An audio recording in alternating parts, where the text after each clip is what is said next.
Chapter 294, The Rules of Dragon Tiger Mountain, White Jade Temple.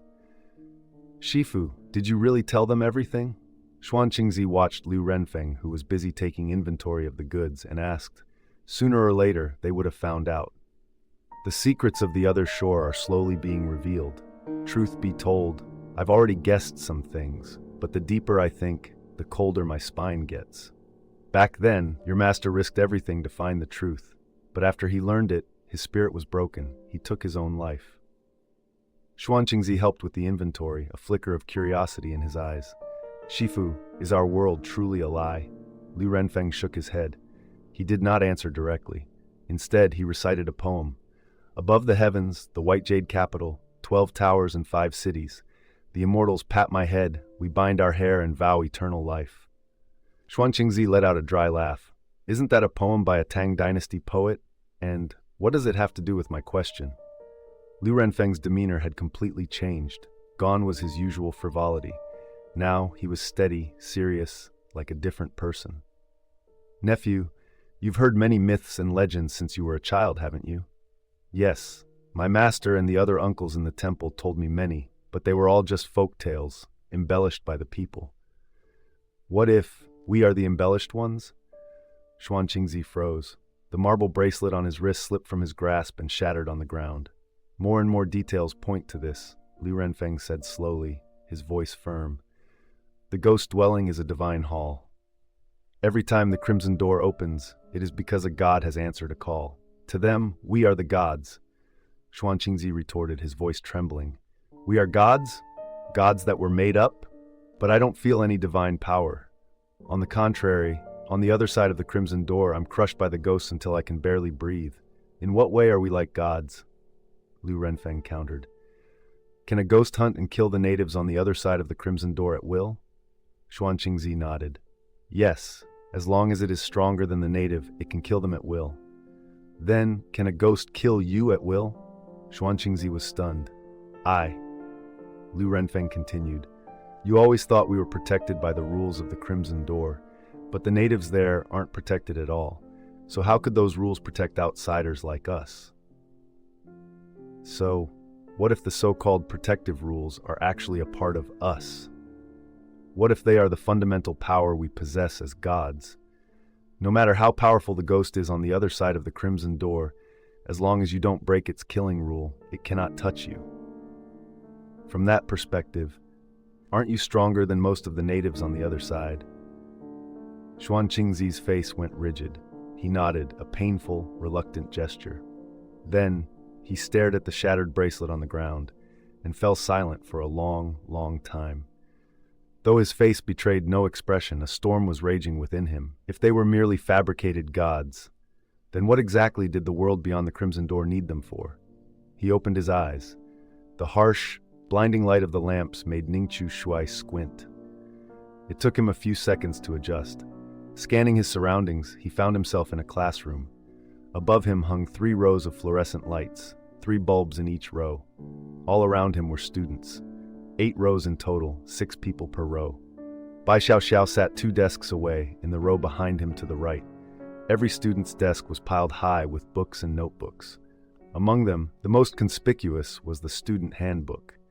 A middle-aged man in black sat at the podium, apparently supervising the students during their self-study period. His attire was immaculate. He was even wearing a tie. Ningqiu Shui quickly glanced at the wall behind the man, where a blackboard hung.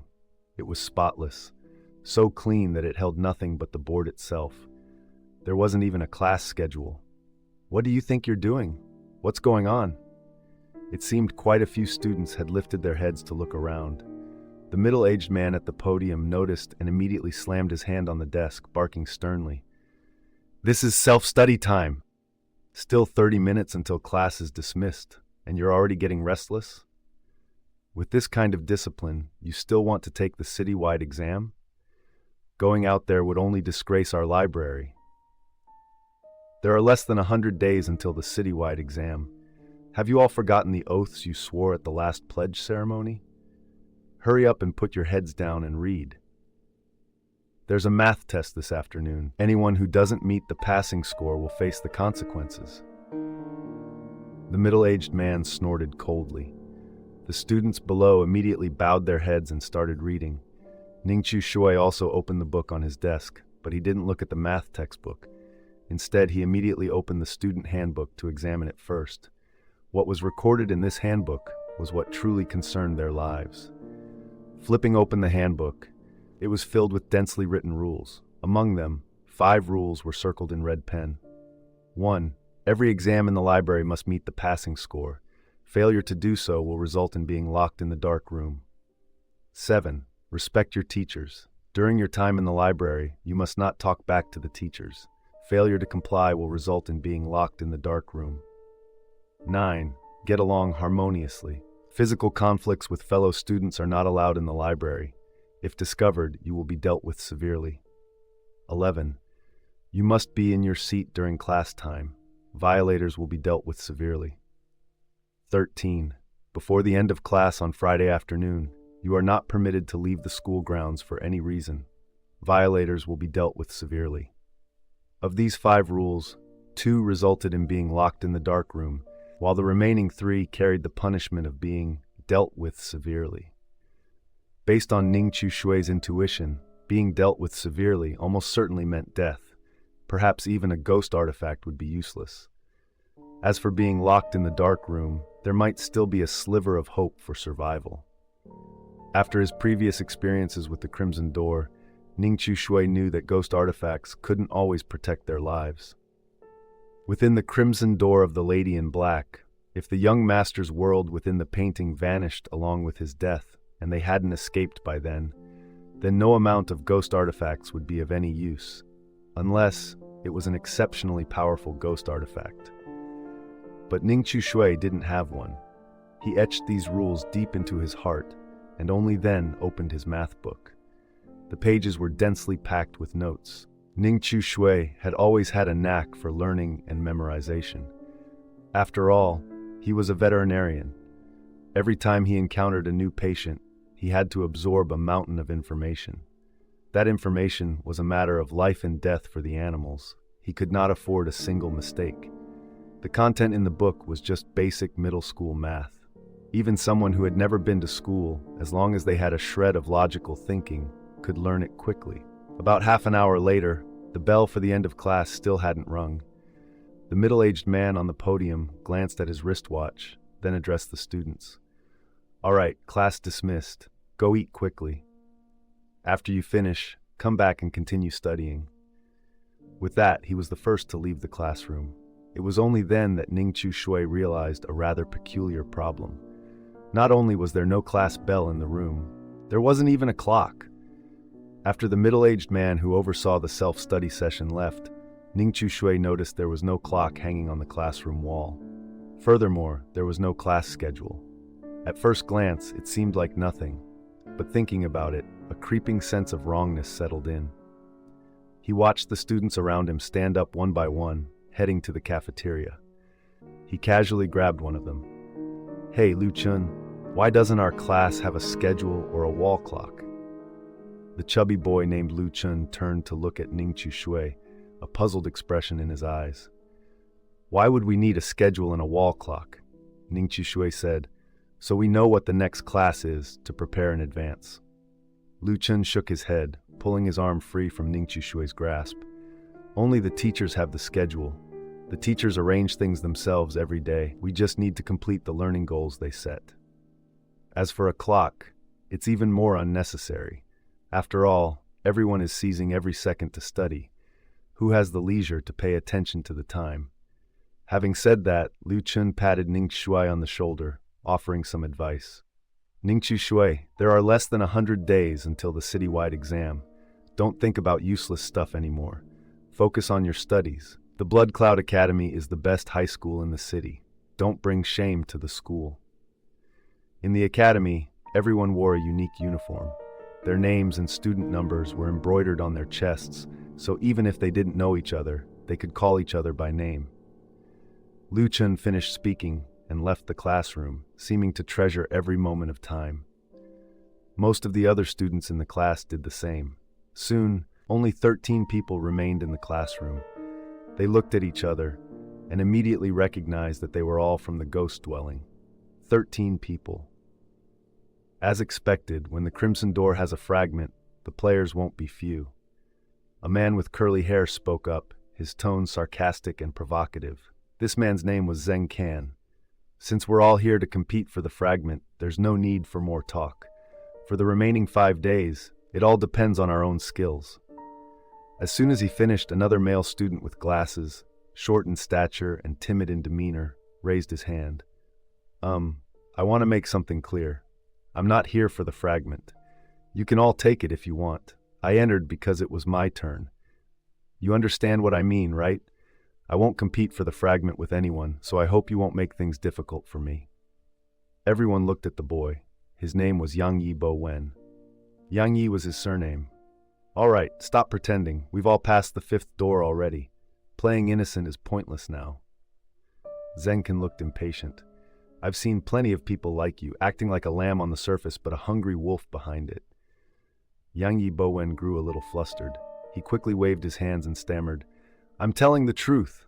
I really only came to pass the trial. I absolutely won't fight for the fragment. I swear. Besides, I won't cause any trouble for anyone.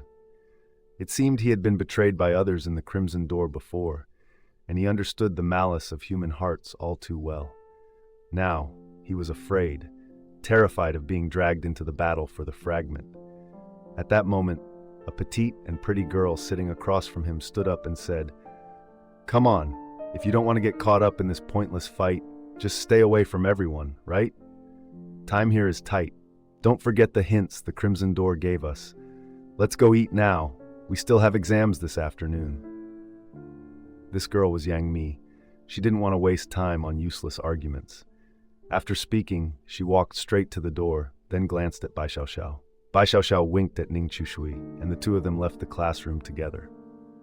The others filed out one by one, gathering into small groups as they headed toward the cafeteria. Brother Chushui, I didn't expect you to be so handsome. Doesn't quite match the voice I heard on the phone. Yang Mi giggled, twisting her body and stretching as she walked. Ning Chushui smiled and replied, Looks being different from voice, isn't that perfectly normal? Yang Mi pouted. Sigh. The difficulty of this Crimson Door is beyond what I expected. Giving us 13 people, I never thought I'd be this unlucky. On the 5th door, I already ran into a fragment, and that Feng Yu guy too. The two of us really share the same bad luck. If I'd known, I never would have fallen for him. Bad luck must be contagious. Ning Chushui looked at her in surprise. You and Feng Yu are lovers? Yang Mi nodded.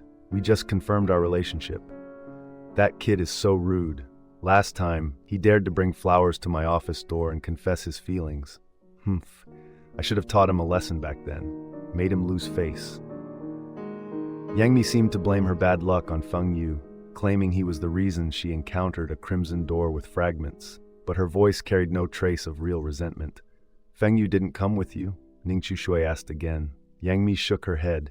Why would he come with me? This door is too dangerous. She paused.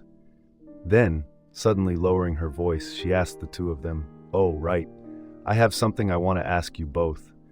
Earlier, in the classroom, did either of you see someone? Someone? They asked.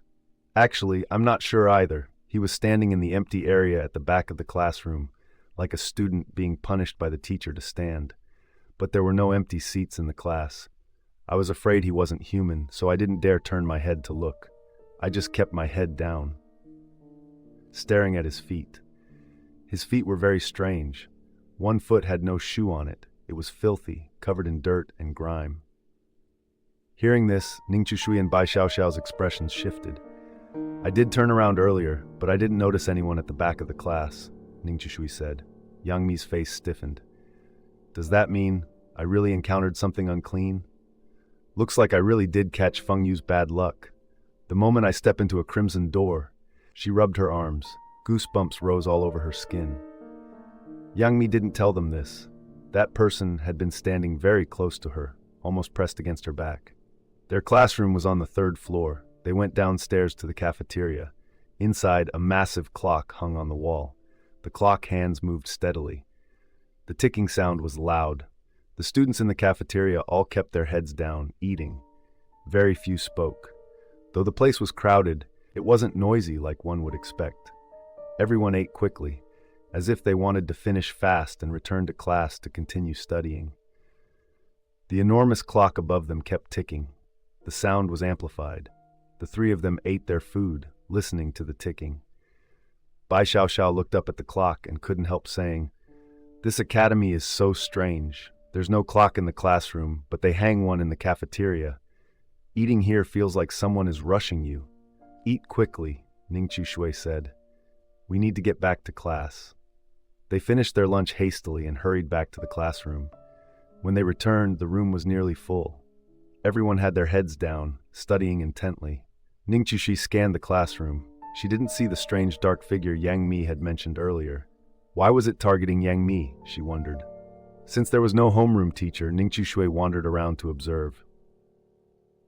"Chu Shui, come look at this."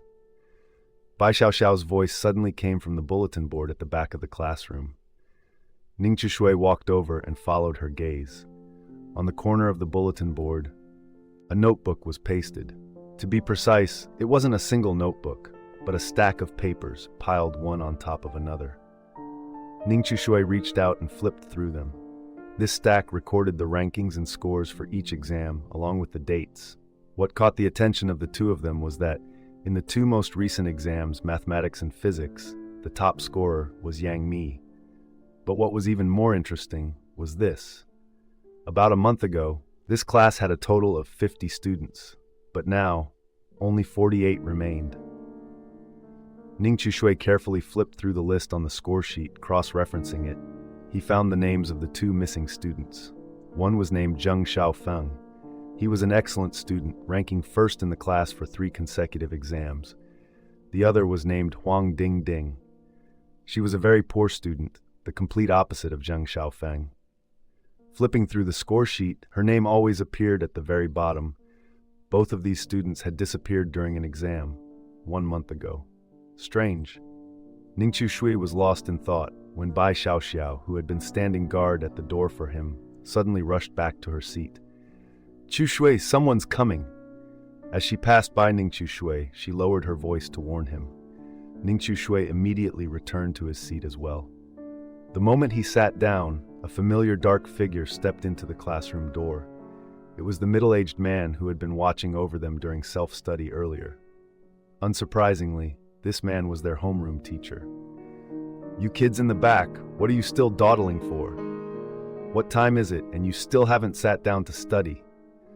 If you don't pass the passing score on this afternoon's exam, don't blame me for being rude." The middle-aged man's voice was extremely harsh. It sent the few students who had been wandering around the classroom scurrying back to their seats like mice fleeing a cat. Then, the middle-aged man sat down. He placed the stack of white exam papers he had been carrying under his arm onto the lectern. He was organizing the papers, completely focused. Ning Shui tried waving his hand. Seeing that the man wasn't paying attention to him, he crumpled a small piece of paper into a ball and threw it to Bai Xiaoxiao. Bai Xiaoxiao caught the note. She read it, and her brow furrowed slightly. She exchanged a glance with Ning Shui, then gave a slight shake of her head. Ning Shui pointed at his own head, then looked at Bai Xiaoxiao with a gaze full of trust. Bai Xiaoxiao was silent for a moment. She crumpled the note back into a ball and clenched it tightly in her hand. She kept her eyes on the middle-aged man at the lectern. Finally, when he wasn't looking, she threw the note toward Yang Mi, who was sitting at the back of the classroom. Yang Mi lowered her head. Just as she picked up the note, someone raised their hand. "Teacher, I have a report. Someone is secretly passing notes, disrupting my studies."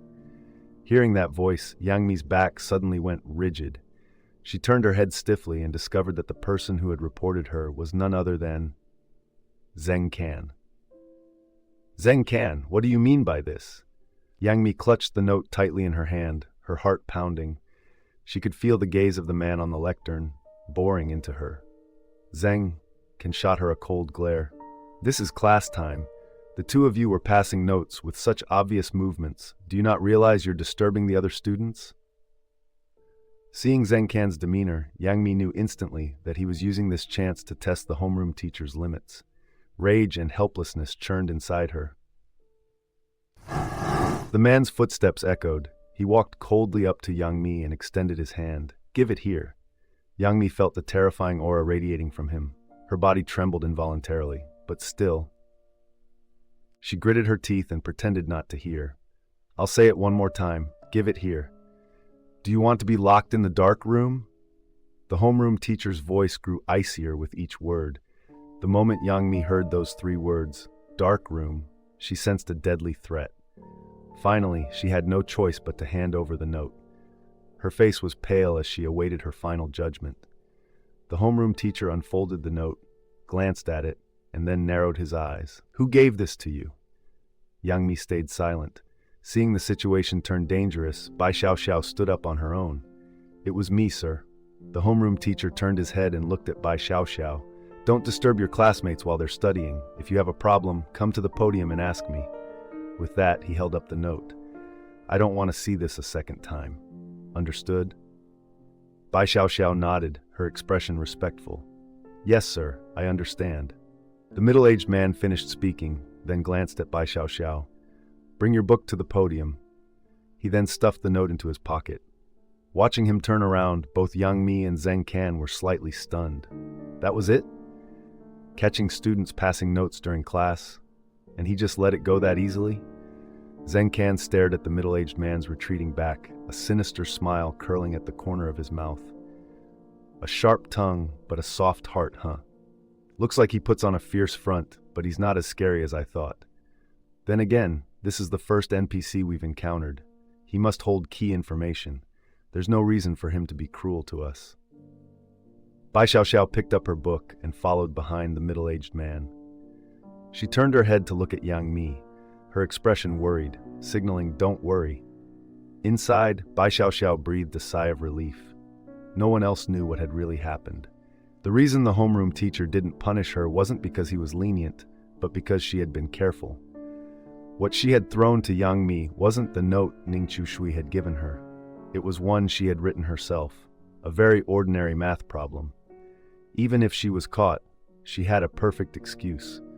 Running into a difficult problem and asking the top student in class for help, that was perfectly normal. The reason Bai Xiaoxiao did this was to see if there was anyone else like Zheng Can. For her, this was a very good response. She had cast the line, and now she had caught a fish.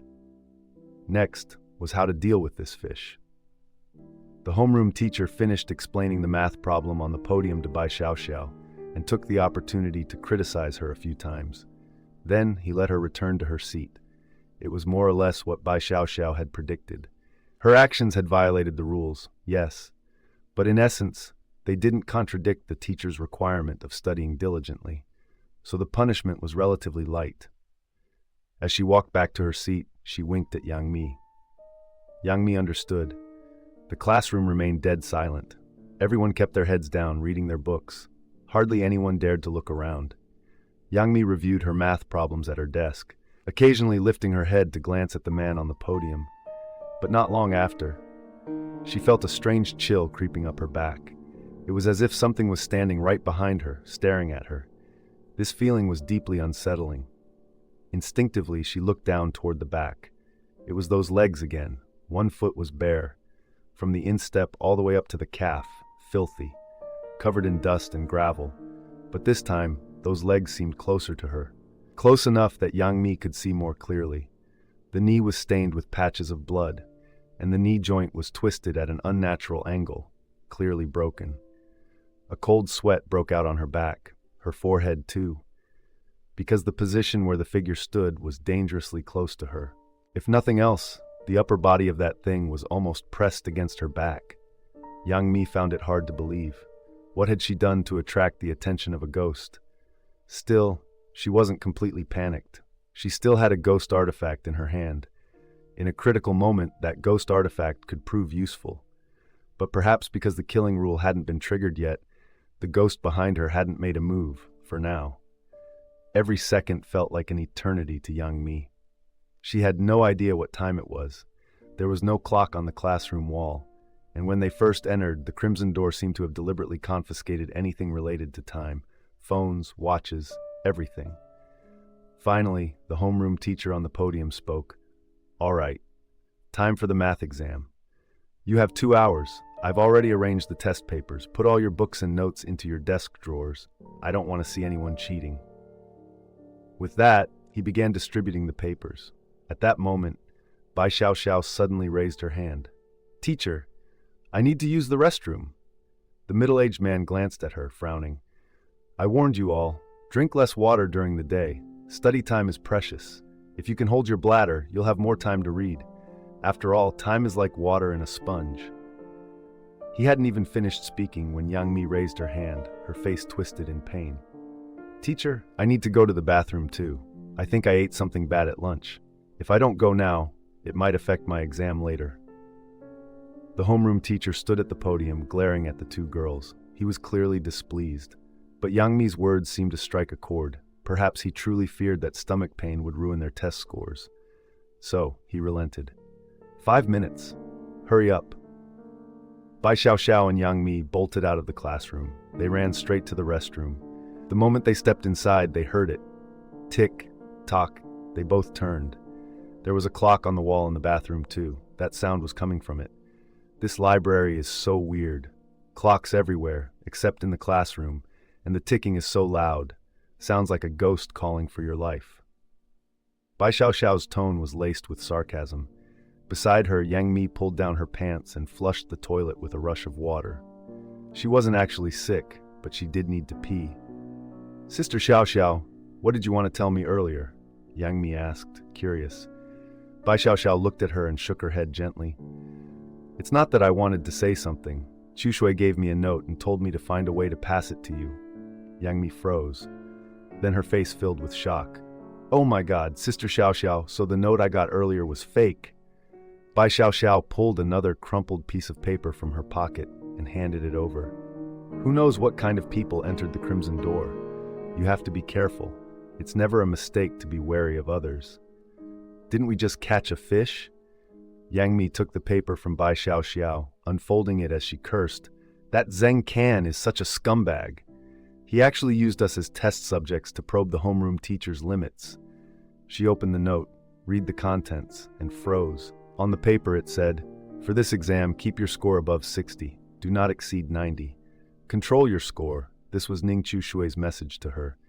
Yang Mi didn't understand. Why control the score? She looked at Bai Xiao in confusion. Bai Xiao gave her a slight nod. "You can trust him. You'd better trust him.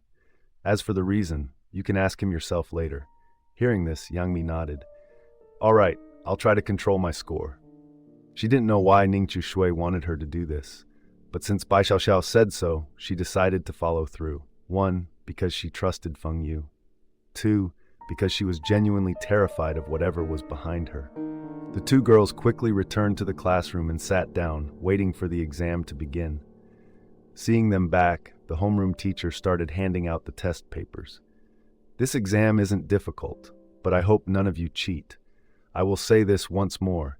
If I catch anyone cheating, the consequences will be severe." The homeroom teacher finished his stern warning, then swept his gaze across the classroom before sitting down at the podium. After everything they had been through, when the two girls returned to their seats, they carefully checked around them, making sure no one had slipped anything into their desks. Who knew if some bastard had hidden a cheat sheet in their seats beforehand, only to raise their hand and report them mid-exam? Fortunately, that didn't happen. Everyone picked up their pens and began the test. Just as the homeroom teacher had said, this exam was very easy. Some parts were even elementary school level. Passing the baseline was simple. However, scoring above 90 was quite difficult because the last question on the test was extremely complex. That question was worth 12 points. The entire classroom fell into dead silence. The only sound was the rustling of pens against paper. Everyone had their own thoughts. Quite a few players were pondering how to get full marks on that final question. After all, their homeroom teacher, as the key NPC of the Blood Cloud Library, placed great importance on students' academic performance. So if they scored higher, wouldn't that mean they'd be safer in this library? After all, anyone who had been a student knew that top students always had certain privileges in school. A struggling student who got their phone confiscated might not get it back until the end of the semester. but a top student, a little pleading with the teacher, and they could get it back the same day. With that in mind, most people wanted to score as high as possible. Of course, some gave up outright. And then there were people like Ning Chu-shui who deliberately controlled their score. Since there was no wall clock in the classroom, no one knew the exact time. They could only estimate. Fortunately, the test wasn't long. Everyone finished in less than an hour and a half. Check your answers carefully. The homeroom teacher, still seated at the podium, noticed someone dozing off and let out a cold snort. More time passed. Still no bell rang. The homeroom teacher glanced down at the clock on his phone, then said, "Time's up. Stop writing. Pass your papers forward from the last row. Rustle. Rustle." Following his instructions, the students began passing their exams forward. In no time, he had collected all the papers. He arranged them neatly and clipped them together. Next, self-study. Continue reading your books. I'll grade these up here. If you have any questions, come ask. With that, the homeroom teacher sat upright at the podium, picked up a red pen, and began grading. His speed was astonishing, 2 to 3 times faster than an ordinary person. In less than 20 minutes, he had finished grading every single paper. Then he stood up, his expression slightly grim. This exam was passable overall. Only one student failed. Lu Chun, stand up. As luck would have it, the one called out was Lu Chun, the very person Ning Chu-shui knew. He rose trembling, his face pale as ash, his eyes brimming with terror. "Please, teacher." The homeroom teacher stood at the podium holding Lu Chun's exam paper, staring at him with an icy glare. "You failed. You know the punishment. I don't need to spell it out, do I?" Hearing this, Lu Chun dropped to his knees on the spot, his voice quivering. "Teacher, please, I'm begging you. Don't lock me in the dark room. I just didn't do well this time. Give me another chance. I swear I'll pass. I'll study twice as hard. I won't sleep. I won't eat. Please." The other students in the class watched him with pity in their eyes. But the players were stunned by Lu Chun's reaction. What kind of place was this dark room in the Blood Cloud Library that it could terrify a student to this extent? Even though Lu Chun knelt and begged, the man on the podium showed no mercy. "After class, you're coming with me." Lu Chun collapsed into his seat, his soul seemingly gone. His lips kept muttering, over and over, "I don't want to go to the dark room.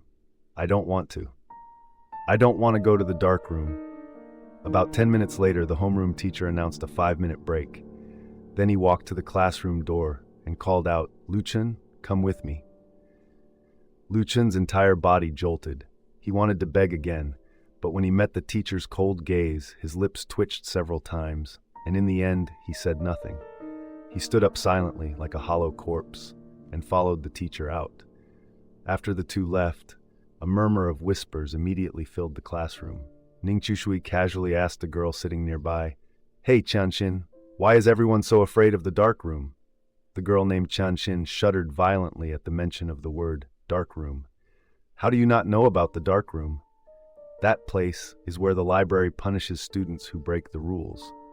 Ning Chu-shui's senses sharpened. "Has someone died there?" Qianxin fell silent. She bit her lip hard, lowered her head, and continued reading, as if she hadn't heard a word. Her silence was the answer Ning Chu-shui needed. The Blood Cloud Library had a dark room specifically for punishing students, and someone had died there. As for how the library punished those students, Ning Chu-shui didn't know. 5 minutes later, the homeroom teacher appeared at the door on time, but Lu Chun was nowhere to be seen. This period, we're going over the exam. First, about the scores. I need to give a severe reprimand to Yang Mi. Your last 2 exams were excellent, top of the class, but this time you've dropped drastically, all the way to the bottom 10. You even nearly failed. As he said this, the homeroom teacher's face twisted into something ugly. Yang Mi dared not lift her head. She could only feel the homeroom teacher's gaze like a knife, wanting to carve the flesh off her bones. "I hope you will correct your attitude. If you fail the next exam, Lu Chun will be your example." His tone was ice cold. Then his voice shifted, and he turned to look at Zheng Can with an approving gaze. Next, the student worthy of praise is Zheng Can. In the last math test, he ranked outside the top 30 in the class, but this time He has risen to first place. Everyone, give him a round of applause. Clap, clap, clap. The sound of applause echoed through the classroom. A smile spread across Zheng Can's face. Next, let us invite Zheng Can to share a few words. Zheng Can stood up, scanned the classroom, and spoke with a tone of utter sincerity. Studying is like this. As long as you work hard, you will reap the rewards. This time, I was able to achieve first place. Besides my own efforts, it is inseparable from the teacher's dedicated guidance. I thank you, teacher. With that, he stepped into the aisle and bowed deeply to the man on the podium. Teacher, you have worked hard. Seeing his act, Yang Mi, sitting in the back row, nearly vomited. This bastard, what a sycophant! The homeroom teacher was the first NPC they had encountered. His importance went without saying. He either knew some secrets related to the truth, or he could be of great help to their survival. This was common knowledge. But the other players never expected that Zheng Can would stoop so low. To curry favor with the homeroom teacher, he first ratted out Yang Mi and Bai Xiao for passing notes in class, then put on this tear-jerking performance. However, despite his nauseating flattery, the man on the podium only nodded slightly, his expression unchanged. All right, sit down, let's continue reviewing the test. Zheng Can froze for a moment, a flicker of gloom in his eyes. But he didn't show it, obediently sitting back down. Damn it, no reaction at all? This NPC is hard to win over. He thought to himself, when suddenly something felt wrong. Someone seemed to be poking his back. He turned his head. The person sitting behind him was simply staring at the blackboard, arms crossed over their chest. Hallucination? Zheng Can muttered, turning back around. And at that very moment, his expression froze solid. He saw a pair of pale, dead-white hands dangling in front of his face, just above his hairline, swaying back and forth. Seeing those hands, a bone-piercing chill shot up Zheng Can's spine. His mind went blank. Clearly, these were not human hands. Was it a ghost? Why was the ghost targeting him? Of course, even though his mind was blank at that moment, his experience from previous doors kicked in. Instinctively, he pulled out his ghost artifact, a fountain pen. Its nib was still oozing red ink. Zheng Can gripped the fountain pen tightly in his hand. If anything went wrong, this pen could save his life. With the ghost artifact as his support, Zheng Can felt a little braver. He slowly raised his head, wanting to see who the owner of those hands was. But the moment he looked up, the pen was snatched from his grasp. A bone-piercing chill shot down Zheng Can's spine. When he came to his senses, he realized the homeroom teacher had appeared in front of him without a sound, and his fountain pen was now in the teacher's hand. Studying, the most important thing is humility. Don't get complacent just because you scored high. This is self-study time. Read your book. Stop playing with pens. Zheng Can's eyes went wide. He could no longer see the homeroom teacher clearly, because after the teacher snatched his pen, the hands dangling from above the teacher's head were trying to cover Zheng Can's eyes. Zheng Can sensed a deadly threat, but his nerves seemed to hold steady. Even at this moment, he hadn't completely lost his reason. He didn't try to snatch the pen back directly. Instead, he said to the teacher, "Teacher, I wasn't playing with the pen. I just wanted to use it to do some calculations. It's perfectly normal for a student to use a pen for studying, isn't it, teacher?" His voice was a little shaky, but he barely managed to get the words out. The homeroom teacher clasped his hands behind his back and stared at him coldly.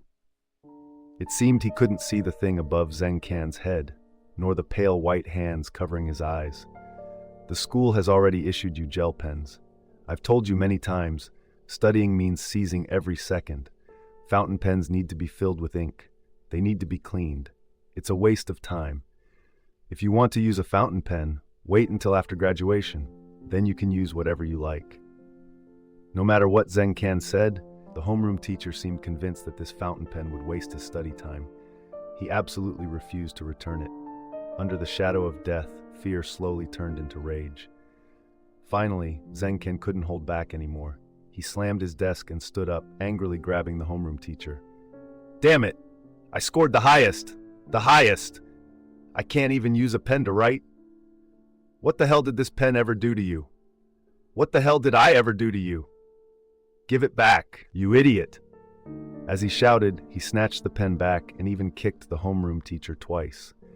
The moment he grabbed the pen, the ghostly hands covering his eyes immediately withdrew, and the dripping speed of the red ink from the fountain pen in his hand quickened. Not long after, the red ink stopped dripping. The pale white arms still hovered in front of him, but they seemed to keep their distance. What the hell is this? Even a ghost artifact can't drive it back. A bone-piercing chill ran down Zengkan's spine. The fountain pen in his hand was actually a decent ghost artifact, but it could only slow down those pale white arms, not truly drive them away. Just how deep was this ghost's resentment? Zengkan lifted his head once more. He wanted to see the demon's form clearly and steeled himself for the fright. But in the end, he saw nothing. Because the moment he raised his head, the homeroom teacher clamped a hand around his throat. The instant that hand gripped his neck, Zengkan felt all strength drained from his body. He stared, wide-eyed, at the teacher before him. Suddenly, he remembered. A special rule in the student handbook. 7. Respect your teachers. During your time in the library, you must not defy a teacher. Violators will be locked in the dark room. The homeroom teacher didn't want to kill him, so the ghost artifact in his hand didn't activate. But the teacher's strength was terrifying. He dragged Zengkan like a chick out of the classroom, straight toward the end of the hallway. This time, not even a scream was heard. On the way, Liu Chun at least managed a few pitiful pleas. But Zengkan couldn't even make a sound. He could only watch in despair as the classroom grew farther and farther away. It was at this moment that he finally saw the owner of those pale arms dangling from the ceiling earlier. The other seemed to notice his gaze. Slowly, it turned its head. Its eyes pierced through the glass, fixed on him, and it smiled, a sinister, knowing grin. A face smeared with blood, paired with that smile, sent Zengkan plunging into an icy abyss. Back in the classroom, the other ghost guests wore varied expressions. Yang Mi and Bai Xiaoxiao seemed to grasp Ning Chishui's intent. Though they couldn't see the demon in the room, a careful observer would notice one glaring anomaly. Zengkan's attitude toward the homeroom teacher had shifted dramatically in mere moments. Clearly, an external force was at play, and what that force was needed no explanation. The student with the highest score is targeted by the demon? Bai Xiaoxiao's eyes darkened. If everyone in the Blood Cloud Library harbored an almost insane obsession with grades, then the highest scorer should be the most valued by the school. Why would they be the demon's prey? Was that demon once a student in this class? What does it want? Jealousy, or something else? Bai Xiaoxiao grew curious about the demon's motives. With the homeroom teacher absent, Bai Xiaoxiao tossed a note to Ning Chishui. After reading it, Ning Chishui quickly scribbled a few words and tossed it back. On the note was written, 1 month ago, 2 students from this class went missing. They were the top student and the bottom student at the time. One was named Zheng Xiaofeng, the other was Huang Dingding. Zheng Xiaofeng, Huang Dingding. One was the class's top student, the other the bottom. Both were young. One male, one female. It is very difficult for people not to let their minds wander. Bai Xiaoxiao was not a lovesick person, but she had also experienced the stirrings of youth. The two of them had disappeared at almost the same time. To say they had no connection, she simply didn't believe it. Not long after, the homeroom teacher returned. Zengkan had vanished. Without needing to think, it was obvious he had been locked in the dark room. As for whether he could survive and get out, everyone was curious. After all, no one could guarantee they wouldn't be locked in there themselves someday. The tedious self-study session finally ended. Outside, the sky had already darkened. The lights in the classroom were very bright, dazzlingly so, forming a stark contrast with the pitch-black darkness beyond the window. Self-study ends here today. If anyone is hungry, you can go to the cafeteria for dinner. After that, arrange your evening time yourselves. Don't slack off. Study hard. There's another exam tomorrow morning. The homeroom teacher finished speaking and left. The moment he was gone, the entire class breathed a sigh of relief. The students, who had been silent and uncommunicative all day, finally began to chatter and talk amongst themselves. Seeing them like this, Ning Chishui could guess this time probably belonged to them. Ning Chishui casually asked a few students about Zheng Xiaofeng and Huang Dingding. However, the moment those two names were mentioned, the classmates' expressions changed. They seemed extremely reluctant to talk about them.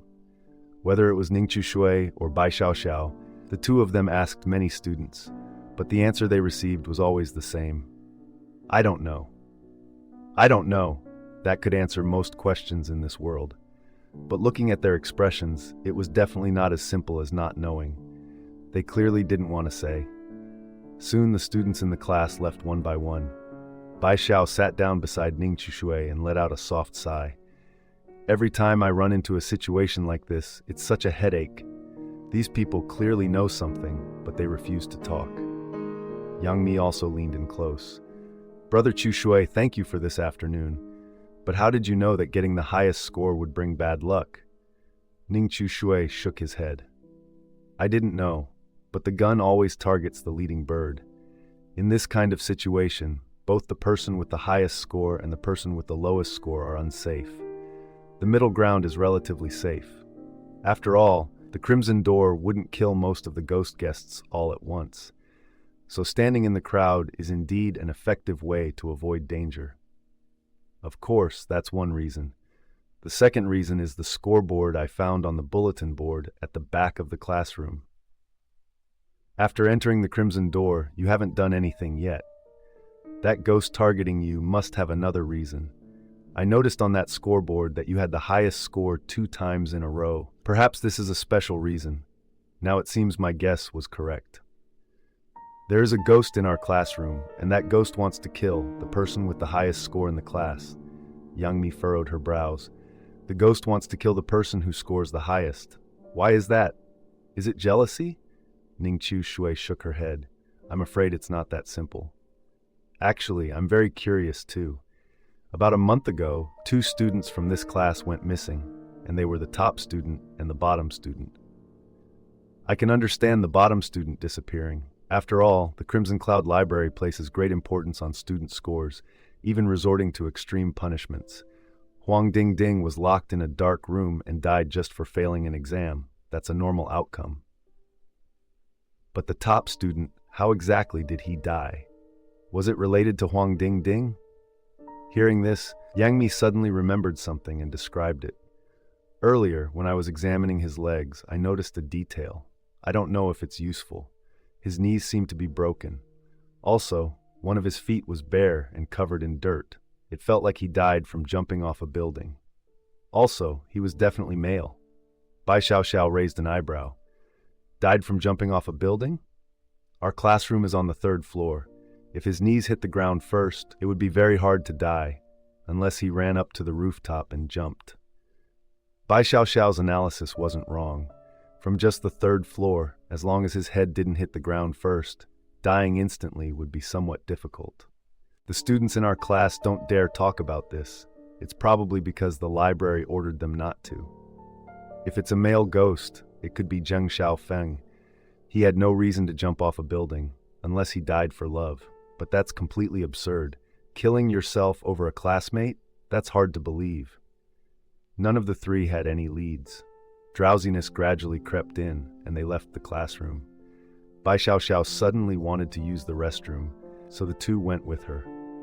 When they reached the restroom, Bai Xiao didn't actually go in. Instead, she stared at the clock on the wall. Huh. She let out a soft, puzzled sound. Then she moved closer, carefully confirmed what she saw, and stepped back out of the women's restroom. What's wrong? The other 2 asked. Bai Xiao said, the time on the clock is a bit strange. It's already dark outside and I'm feeling sleepy. Based on my sense of time, it should be around 11 p.m. right now, but the clock shows 6 p.m. I stood in the restroom for a while, and the time on the clock seemed to move slower than normal. Hearing this, both of their expressions shifted slightly. Ning Chu Shui immediately stepped into the women's restroom and carefully examined the wall clock. It was exactly as Bai Xiao had said. Come on, let's go to the cafeteria. Keeping the time in mind, the 3 of them quickly headed to the school cafeteria. There was also a large wall clock there. Quite a few students were eating, some even reading books while they ate. The time on the cafeteria clock was almost the same as the one in the restroom. This isn't right. Why is time moving so slowly? If it's only 6 or 7 p.m., there's no way I'd be this sleepy. Unless Bai Xiaoxiao suddenly thought of a possibility. Time in the library does not flow the same as normal time. In other words, the usual Friday dismissal time and the Friday dismissal time inside the library do not align. Only one of these two Friday dismissal times can actually leave the library. After a hasty dinner in the cafeteria, the three of them followed the instructions on their student ID cards and returned to the dormitory. The dormitory was co-ed, and the 13 ghost guests who had entered the Crimson Door this time were all assigned to 6 rooms on the same floor. Among them, Bai Xiaoxiao and Yang Mi shared a room. Ning Chushui's roommate, however, was Liu Chun, the one who had been dragged into the darkroom earlier that day. What surprised Ning Chushui slightly was that, when he entered the room, he saw Liu Chun sitting on a chair, his back to the door, his body still trembling faintly. He didn't know what Liu Chun had experienced in that dark room, but his current state was clearly very unstable. Ning Chushui cautiously approached him, a photograph clutched in his hand. "Hey, Liu Chun!" He stopped about 2 steps away from Liu Chun and called out to him, but Liu Chun seemed not to hear him, continuing to tremble. "Liu Chun!" This time, Ning Chushui raised his voice a little more. Liu Chun's body suddenly jolted. He slowly turned his head. The expression on his face was twisted to an extreme degree, having completely lost any semblance of humanity. "I told them I came to clean. Thank goodness. Thank goodness the homeroom teacher gave me a slip of paper. I studied so hard. I clearly tried so hard. Why did I still fail? Give me another chance. Give me another chance. I will definitely pass." The last few sentences were nearly a roar. Then he lowered his head again, continuing to stare at the book on his lap. Ning Chushui noticed that Liu Chun's neck and arms were covered in many bruises. They weren't wounds from a whip or a collision with a hard object. They looked more like the marks of something unclean touching him. Ning Chushui moved a step closer to Liu Chun, confirmed that he was not a ghost, and then patted him on the shoulder. "Hey, Liu Chun, you said the homeroom teacher gave you a slip of paper. What kind of slip of paper?" Liu Chun pulled a crumpled piece of paper from his clothes and tossed it to Ning Chushui. The paper was balled up with words written on it in black ink. Ning Chushui opened it and read it. The content made him freeze. "Student Liu Chun is responsible for cleaning the darkroom. This slip of paper was left by the homeroom teacher. From Liu Chun's tone, it was clear that this very piece of paper had saved his life." Interesting. It seems the homeroom teacher isn't as bad as we thought. Liu Chun, having failed his exam, was sentenced to confinement in the darkroom according to the library's rules. Under normal circumstances, his chances of surviving and getting out were very low. But the homeroom teacher was clearly not as heartless as they had imagined. Before Liu Chun entered the darkroom, he had left this slip of paper, and it was this slip of paper that had helped him survive. Strict as he is about enforcing school rules, he still shows some concern for the students, doesn't he? In that case, maybe Zheng Can could survive? Thinking this, Ning Chushui left the dormitory and headed to Zheng Can's room. After asking his roommates, he discovered that Zheng Can had not yet returned. Ning Chushui waited in the room for a while, until everyone else had gone to sleep, but there was still no sign of Zheng Can. He didn't come back. Looks like he's really dead. Is the darkroom really that terrifying? Not even a ghost artifact could save his life. The reason Zheng Can was locked in the darkroom was different from Liu Chun's. Liu Chun failed the exam, but Zheng Can talked back to the teacher. Perhaps because of this, the homeroom teacher helped Liu Chun, but left Zheng Can to his fate. Ning Chushui returned to his own room. Liu Chun was still reading, like a man possessed with no intention of sleeping. Seeing his state, Ning Chushui suddenly spoke. "Liu Chun, there's a Chinese exam tomorrow morning. I can help you pass." Hearing this, Liu Chun's head snapped up. His bloodshot eyes stared intently at Ning Chushui. "You'll help me. How will you help me? No cheating." Ning Chushui shrugged. "Of course, no cheating. I can guide you on how to answer the questions. Chinese exams have a formula, you know." Hearing this, Liu Chun was overjoyed. The truth was, he had become somewhat obsessed after failing the math exam earlier. This obsession stemmed mainly from the psychological trauma the darkroom had inflicted. so much so that Lu Chun had nearly forgotten his Chinese scores in the previous exams were all above 80. This was also why Ningqiu Shui was confident he could help him pass. He didn't actually have any formula for answering questions. He just needed to help Lu Chun regain his confidence. After all, Lu Chun's Chinese scores were already good. Then tell me quickly, please, Lu Chun urged anxiously, but Ningqiu Shui was in no hurry. I can tell you, but you needed to tell me some things first. What things? Ningqiu Shui raised 2 fingers. I want the answers to 3 questions. First, why did Zheng Xiaofeng and Huang Dingding suddenly disappear? Second, what exactly is in the dark room? Third, what time does the library close? Hearing these 3 questions, Lu Chun fell silent, just like the other students in the class. They all seemed to be very wary of talking about the 2 missing students. Seeing his hesitation, Ningqiu Shui pressed on, holding up the slip of paper in his hand. Think about it carefully. Why did the homeroom teacher save you?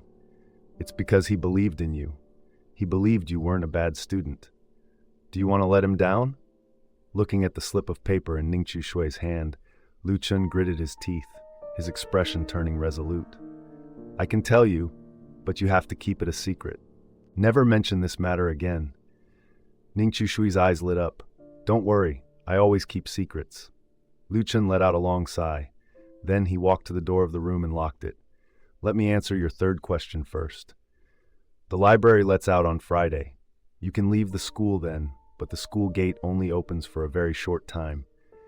If you miss it, you won't be able to get out again. Your 2nd question, what's in the dark room? Mentioning the 2nd question, Lu Chun's eyes were filled with terror and his body trembled uncontrollably. In the dark room, they lock up the disobedient students of the library. Ningqiu Shui frowned. The last question, why did Zheng Xiaofeng and Huang Dingding suddenly disappear? Are they dead? Hearing these 2 names, Lu Chun's body shook even more violently. Mentioning Zheng Xiaofeng and Huang Dingding, Lu Chun's expression shifted drastically. They're probably dead. Probably. Lu Chun's mood seemed unstable. Probably. I'm not sure either, but Zheng Xiaofeng is definitely dead. As for Huang Dingding might be. His evasive way of speaking only made Ningqiu Shui more curious. What exactly happened to those 2? Lu Chun sank into memory. Before, Huang Dingding was the top student in the class. Last semester, she got 1st place in almost every exam. At that time, Zheng Xiaofeng's grades were terrible, always just barely passing. Then, during one exam, Zheng Xiaofeng failed. He was supposed to be locked in the dark room, but Huang Dingding pleaded for him. She told the homeroom teacher she would help Zheng Xiaofeng improve his grades. If he still failed the next exam, she would go into the dark room with him. After that, the homeroom teacher agreed. As he spoke, Lu Chun's tone grew complicated. The library has its rules. Students who don't meet the passing grade get locked in the dark room. That time, even though the homeroom teacher made an exception for them, the library didn't spare the teacher. The next day, we got a new homeroom teacher. The new one is very strict, the one we have now. As for the old homeroom teacher, where he went, no one knows. We never saw him in the library again. The new students definitely don't know about this. Actually, last semester, our class had 56 people, but now, there are only 48 left.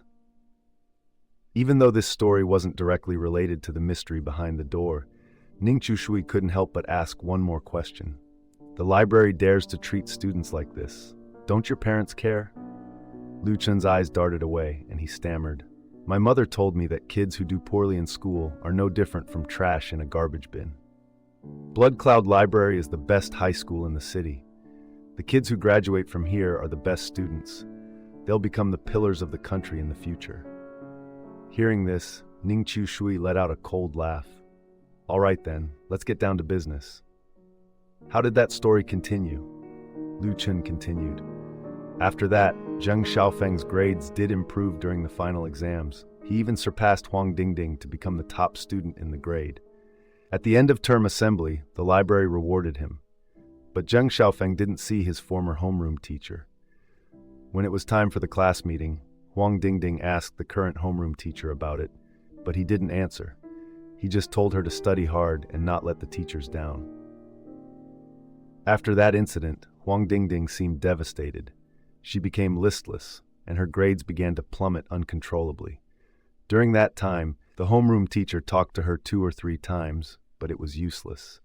Then, about a month ago, Huang Dingding's scores hit rock bottom. She failed. So according to the rules, she was sent to the dark room. That same day, Zheng Xiaofeng also had an incident. During afternoon self-study, he ran straight out of the classroom and jumped off the library rooftop. No one knows why. Ning Chushui thought for a moment. Was his relationship with Huang Dingding very close?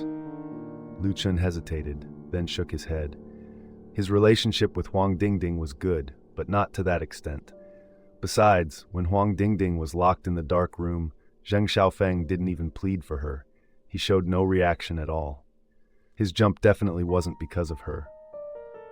After that day, strange things started happening in the library. Every time there was an exam, when students mentioned the word unlucky, fear crept into Lu Chun's eyes. I know of 4 students who dropped dead during class. Their deaths were gruesome, almost identical to Zheng Xiaofeng's jump. And before they died, they all struggled violently. Many people saw it. To cover this up, the library even issued a rule forbidding anyone from mentioning it on campus, pretending nothing had happened. But it didn't end there. It got worse. Recently, several times, Yang Mi, the top scorer in the class, reported to the homeroom teacher that she kept seeing someone standing behind her. That person was barefoot on one side, and every time they appeared, they got closer. As he spoke, Lu Chun trembled violently. He knows, and we know too. That's Zheng Xiaofeng's ghost. It's come back. It's back. Hearing this, Ning Chushui raised an eyebrow. Zheng Xiaofeng's death was clearly very strange. In his eyes, there were only 2 reasons for Zheng Xiaofeng's suicide. The first was because of Huang Dingding, but that possibility was almost ruled out, since when Huang Dingding was locked in the dark room, he didn't even plead for her, showing that he had tacitly agreed to it. Second, there was the fear of losing his top-of-grade position. So he chose to end his own life. That way, someone else could become the new top student, but they could never surpass him. This reason, though strange, seemed almost plausible in a library that valued grades so obsessively. However, Ning Chushui still believed this possibility was very low, because the timing of Zheng Xiaofeng's suicide was too specific. He chose to die on the very day Huang Dingding was locked in the dark room, as if it had been prearranged with her. If it were the second reason, he would have chosen to die at the start of this semester or the end of the last one, not wait until now. So, the cause of Zheng Xiaofeng's suicide had become a seemingly unsolvable mystery. Of course, this matter seemed to have little to do with their mission. Survive 5 days in the library and leave after school on Friday. But Ning Chushui knew the clues to survival within the Crimson Door were always hidden in the story behind it. Don't break the rules, don't get the highest score, and you can survive. But was it really that simple? Clearly it was not, because when midnight arrived, a terrifying bell rang throughout the library, harsh and unending, like a sharp blade trying to pierce through a person's eardrums. It was this bell that drained the color from Lu Chun's face. I forgot to tell you, this bell only appears after Huang Dingding enters the dark room. Every time the bell rings, something terrifying happens in the library. Something terrifying. What kind of terrifying thing? Ning Chushui asked. Lu Chun immediately rushed to the window, closed it, and pulled the curtain shut. Then he went to the door and locked it. After doing all this, he leaned his back against the door, trembling. The disobedient students in the dark room, they've come out. Ning Chushui frowned upon hearing this. What do they want to do? Lu Chun opened his mouth, but fear choked his words. In the silent hallway, footsteps suddenly echoed. Then a second set of footsteps, a third. These footsteps were chaotic. Each step felt like it was stomping on a person's heart, making Ning Chushui's pulse race uncontrollably. Something had arrived outside the dormitory, and it wasn't just one thing. Just by hearing these footsteps, Ning Chushui could feel an intense sense of danger. The disobedient students locked in the dark room had come out? What exactly were those students? Were they dead, or were they monsters? Ning Chushui asked Liu Chun, but Liu Chun said that place was always pitch black, without a single ray of light. He didn't know what was inside either.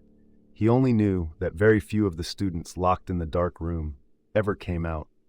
Shui Fan. Outside the dormitory door, a cold voice suddenly rang out, endlessly repeating a single name. Ning Chushui thought back carefully. Wasn't that name the ghost guest who had entered the crimson door with them? What had he done? Why was he being targeted? He walked to the door and pressed his ear against it, listening silently to what was happening outside. Chaotic footsteps echoed down the hallway, all of them stopping about 3 meters from the room to his right. Then came a frantic knocking. Knock, knock, knock! Knock, knock, knock! Shui Fan. The cold voice kept calling his name, even though there was no response from inside the room. Even through the wall, Ning Chushui could tell with absolute certainty that voice was not human. How is this possible? How is this possible? Liu Chun seemed just as confused. He stared blankly at Ning Chushui. It wasn't like this before. They used to just wander outside. They never called our names, never came looking for us directly. Liu Chun's words put Ning Chushui on edge. He didn't know if it was because ghost guests like them had entered, or if time itself was making the nightly situation worse. But before, the things that came out of the dark rooms only lingered outside. Now, they were getting closer. They were even knocking on the doors. Both men stood at the entrance, listening in silence to the knocking on the right side. Not long after, the thing outside seemed to grow bored and lose all patience. Chainsaw. A flat, emotionless voice spoke. Then from outside the door came the sound of an actual chainsaw starting up. Accompanied by that hair-raising noise, the door was torn open. Someone inside screamed, "Ah!" Then something burst out from the room next door, fighting with the thing outside. But the struggle ended quickly. Footsteps ran toward the end of the hallway, staggering but fast. Ning Chushui quickly reconstructed the scene in his mind based on the sounds. Shui Fan ran out. He used a ghost artifact to temporarily hold back whatever was outside, but his footsteps were strange. He's definitely injured, either badly wounded or hurt in the leg. Either way, it's not good. The ghost artifact won't hold them off for long. Tonight is their hunting time. Shui Fan is dead. The moment this thought crossed his mind, the silence at the door was broken again by noise. A crowd of things gave chase. Soon, even their footsteps faded away. Liu Chun leaned against the door, both hands clamped over his mouth, not daring to make a sound. His legs were trembling. "Hey, do you remember anything about Shui Fan?" Ning Chushui glanced at Liu Chun. He shook his head. His mind was completely blank right now. Even if he did know something, he couldn't recall it. Ning Chushui thought for a moment. Then suddenly, he placed his hand on the doorknob and slowly turned it. The door opened. The cold wind outside seemed to pierce straight to the bone. Ning Chushui couldn't help but shiver. Then, cautiously, he moved toward the neighboring dormitory room. The door lock had been completely destroyed by a power saw, just as he had guessed. On the floor, there were splatters of blood, and a lot of it. Shui Fan had been injured. After checking, Ning Chushui walked straight into Shui Fan's room. Under the terrified gaze of the remaining male student inside, he asked, "Where is Shui Fan's backpack?" That male student, perhaps already regarding Ning Chushui as one of the people from the dark room, tremblingly tossed Shui Fan's backpack to him. Ning Chushui opened it and searched carefully. Finally, he found a math test paper, and this test paper was exactly the one they had taken today. The score on it was written in bright red ink, 92. 92 points. Is it because the score is too high? What exactly do the people in the dark room want to do? Hunting down students with good grades? But the problem is, wasn't the dark room originally a place the library used to punish students with poor performance? In Ning Chushui's mind, countless speculations flashed by. Liu Chun said the change in the dark room started when Huang Dingding went in. Could she have done something? Everything was growing stranger and stranger. Just as Ning Chushui was lost in thought, footsteps sounded again from outside. Only this time, the footsteps were different from before. This time, they were very heavy and very slow. They didn't sound like they belonged to a young person. Instead, they sounded like an old man, frail and struggling to move. They're back again. No, it's not them. Who is it this time? While Ningqiu Shui was inspecting the neighboring dormitory room, footsteps echoed from outside once more. But this time the footsteps were different from before. Moreover, these footsteps were coming from their direction.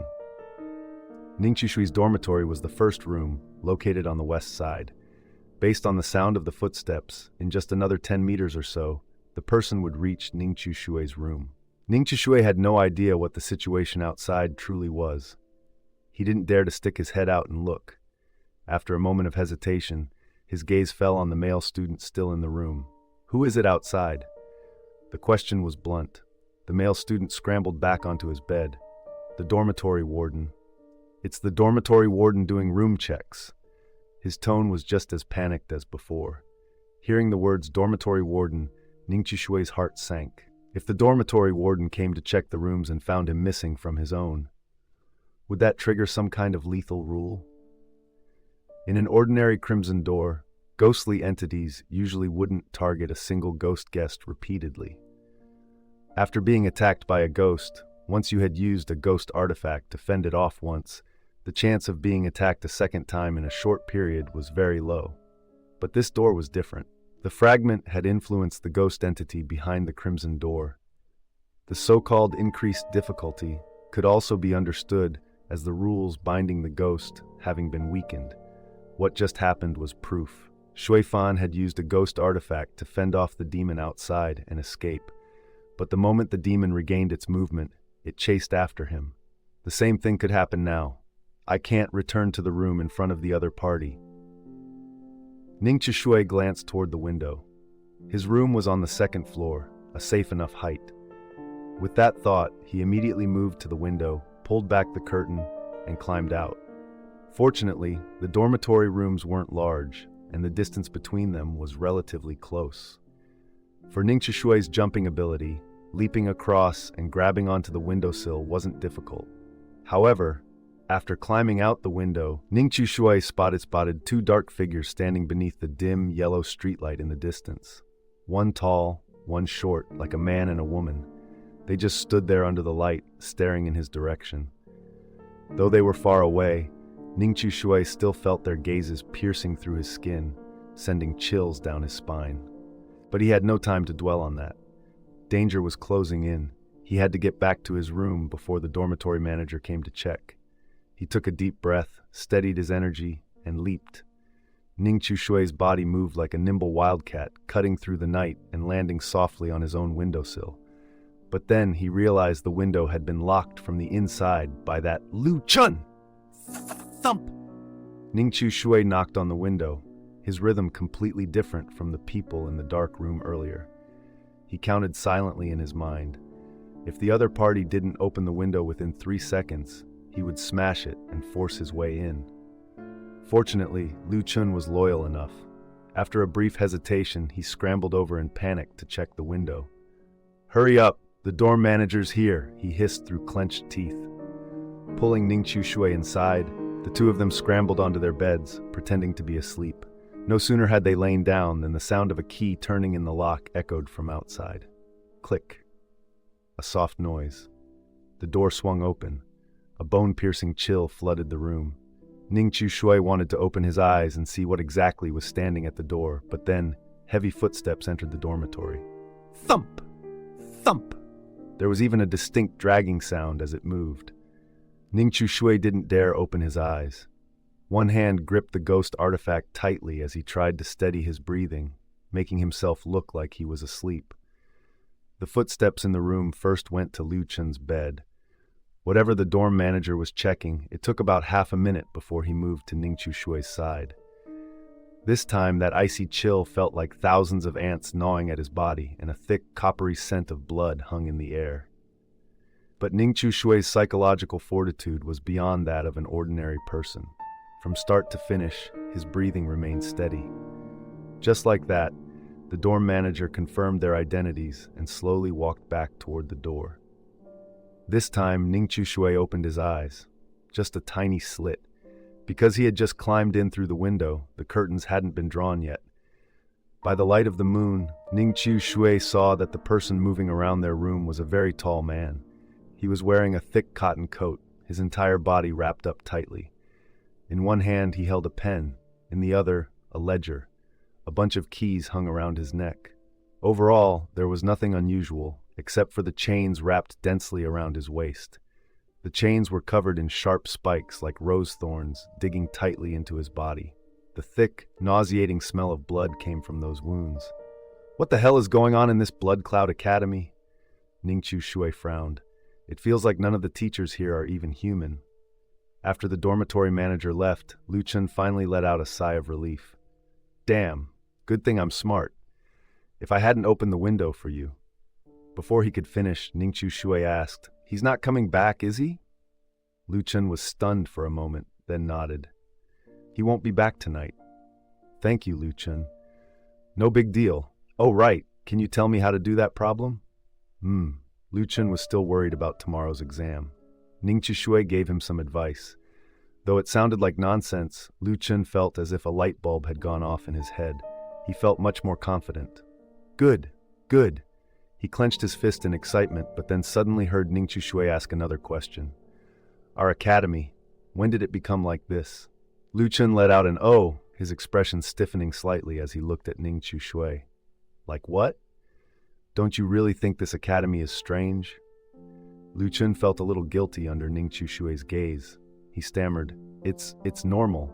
Ning Chu Shui pressed on. Are other academies like this too? Lu Chun fidgeted with the blanket on his bed, then said something that sent a chill down Ning Chu Shui's spine. Probably. They're getting there. After all, more and more parents want their children to become dragons and phoenixes among men. Parents always want their children to become outstanding talents. So more and more Blood Cloud academies are being established. But because the academies are completely sealed off, no one outside knows what goes on inside. How could those parents possibly know how their children are being treated? Maybe they don't know, or maybe some parents simply don't care. Just like Lu Chun's mother said, if your child doesn't study well and can't contribute to society in the future, aren't they just garbage? With that kind of thinking, even if they knew their child was being abused inside the academy, these parents would probably just turn a blind eye. After all, they sent their children in as raw material. As long as the school could forge that material into the shape they desired, that was enough. No one cared what that material had been through or what it was thinking. So, your mother thinks the same way, doesn't she? Ning Chu Shui asked. Lu Chun nodded slightly. If we don't study hard now, we won't get good jobs later, and we won't be able to contribute to society. Ning Chu Shui asked, Who told you these things? Lu Chun looked surprised. Doesn't everyone know that? Didn't your family ever say that to you when you were little? Ning Chu Shui said, I'm an orphan. Hearing this, Lu Chun couldn't hide the envy on his face. Then that's great. He caught himself. No, I'm sorry to hear that. Clearly, the guy couldn't help but speak his mind. Ning Chu Shui lay on the bed. After a long pause, he asked again, Would you treat your own child that way? Lu Chun thought for a long time. Probably. Then he added, That's why I don't plan on having kids. After graduation, I'm going to move away. Ning Chu Shui asked, Move where? Lu Chun replied, Anywhere, as long as it's far from my mother. And you? Ning Shui smiled. I want to become a pillar of society. Then you'll have to work hard. With your current grades, I'm afraid that's not enough. There's always another way. You don't need good grades to contribute to society. What matters is whether you want to or not. Hearing this, Lu Chun's eyes lit up. If only my mother could think like you. He turned over, ready to sleep. Tomorrow, there was still a test. He didn't want to go to that dark room anymore. That place was terrifying. The library was terrifying. The next morning, they were jolted awake by a blaring bell. Ning Chu Shui didn't know how long he had slept, but he was still so drowsy. The sky was still dark. Lu Chun scrambled out of bed. Even though one eye was still shut, his body had already left the mattress. Hurry! Chu Shui! Hurry! Let's go now! Ning Chu Shui saw the panic on Lu Chun's face, and a bad feeling rose in his chest. He, too, rolled out of bed in a rush. What's going on? Lu Chun said, The bell only rings for a few minutes. Once it stops, the dorm manager comes out to check the rooms. If he finds any students still in the dorms, the punishment is severe. There was a student from the class next door before. He was sick with a fever and couldn't get up in the morning. Because he didn't have a note from the infirmary, he died right there in the dorm that very day. Ning Chu Shui shuddered. The two of them quickly got ready and rushed out of the dormitory. Ning Chu Shui reached the door of Bai Xiaoxiao's room. Just as he was about to knock, he saw the two girls already stepping out. Their hair was slightly messy, their faces still heavy with sleep. "Ah, you're up! Sister Xiaoxiao was just about to call you," Yang Mi said. Ning Chu Shui nodded. "Let's go, quickly. The dorms aren't safe." At the end of the hallway, near Ning Chu Shui's dorm, the door to the dorm manager's room slowly creaked open. Heavy footsteps echoed again.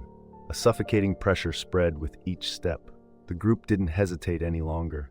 They turned and fled. When they reached the cafeteria for breakfast, the four of them looked at the clock. It was only 4 in the morning. I always feel like nighttime passes really fast, but daytime drags on forever. Yang Mi rubbed her sleepy eyes while drinking her soy milk. She hadn't slept long, but considering the library's timeline, she shouldn't have been this drowsy. Lu Chun, eating his porridge, explained, "Daytime in the library moves slower, and nighttime moves faster." The three of them stared at him. "Why is that?" Lu Chun answered as if it were the most natural thing in the world. "That way, we have more time to study." The three fell silent. At first, they thought the library's time flowing slower than the outside world was a trap set by the Crimson Door. But now, it seemed things weren't that complicated. The difference in the speed of time between day and night was simply the library's way of cutting down students' rest hours. Damn it, does this academy have to be this twisted? Yang Mi stuck out her tongue, the words slipping out before she could stop them. Bai Xiaoxiao added, "Even when we were in school, we studied hard, but never to this extent. I wonder what the Crimson Cloud Library went through to become what it is now." Ning Chu Shui tore a steamed bun in half, handing one piece to Bai Xiaoxiao. "The problem isn't the library. The library's condition is just a symptom. Killing isn't the root of the issue, it's the trading." Bai Xiaoxiao took a bite of the bun. "Anyway, if each day is still a fixed 24 hours, at least it'll be easier for us to leave school on the weekend." Lu Chun's eyes widened. "Leave school? What are you planning to do?" Ning Shui smirked. "Drop out, of course." Lu Chun swallowed hard, his gaze filled with fear. "Are you insane? If your family finds out, you're dead." Ning Chu Shui patted Lu Chun on the shoulder. "What did I tell you last night?" Lu Chun flinched, then spoke with a tone dripping with envy. "You're an orphan. I'm honestly jealous of you." After saying that, he added guiltily, "I don't mean my mom isn't good, it's just I really envy you." Bai Xiaoxiao said, puzzled, "You could come with us." Lu Chun immediately waved his hands, his eyes wide, whispering, "No way, I can't. If my mom finds out, she'll skin me alive." Bai Xiaoxiao glared at him. "So just don't go back." "Then where would I go?" "Anywhere. At least it's better than staying in this library. You could go work in a factory or learn something else. Want to give it a try? Before we leave, I can give you some startup funds. You can pay me back when you have money." Seemingly persuaded by Bai Xiaoxiao, Lu Chun's gaze grew a little dazed, his throat bobbing as he swallowed again and again. "Look at this library. It's really trying to kill people." Bai Xiaoxiao yawned, shoved the last piece of bun into her mouth, and washed it down with her soy milk. "Let's go. Let's get to class first. The other students in the dining hall are already heading there. I reckon if we don't show up, we'll be punished. As for coming with us, you can take your time to think it over." On the way to the classroom, Bai Xiaoxiao slipped a yellowed piece of paper to Ning Chu Shui. Ning Chu Shui glanced at her. She lowered her voice and said, "Found it in Zheng Xiaofeng's old dormitory, hidden in a very secret spot." Ning Chu Shui nodded, signaling that he understood. Back in the classroom, half the students were already seated. Ning Chu Shui returned to his seat and unfolded the paper Bai Xiaoxiao had given him. He realized this piece of paper seemed to have been partially burned, leaving behind yellowed scorch marks. On the paper was written, March 21, just a single date. Ning Chu Shui stared at this date, then suddenly turned to ask Lu Chun beside him. Lu Chun, what's the date today? Lu Chun thought for a long moment before saying, I think it's April 28th. No, it could also be the 26th. The academy doesn't allow students to bring calendars or phones. I'm not entirely sure. April 28th.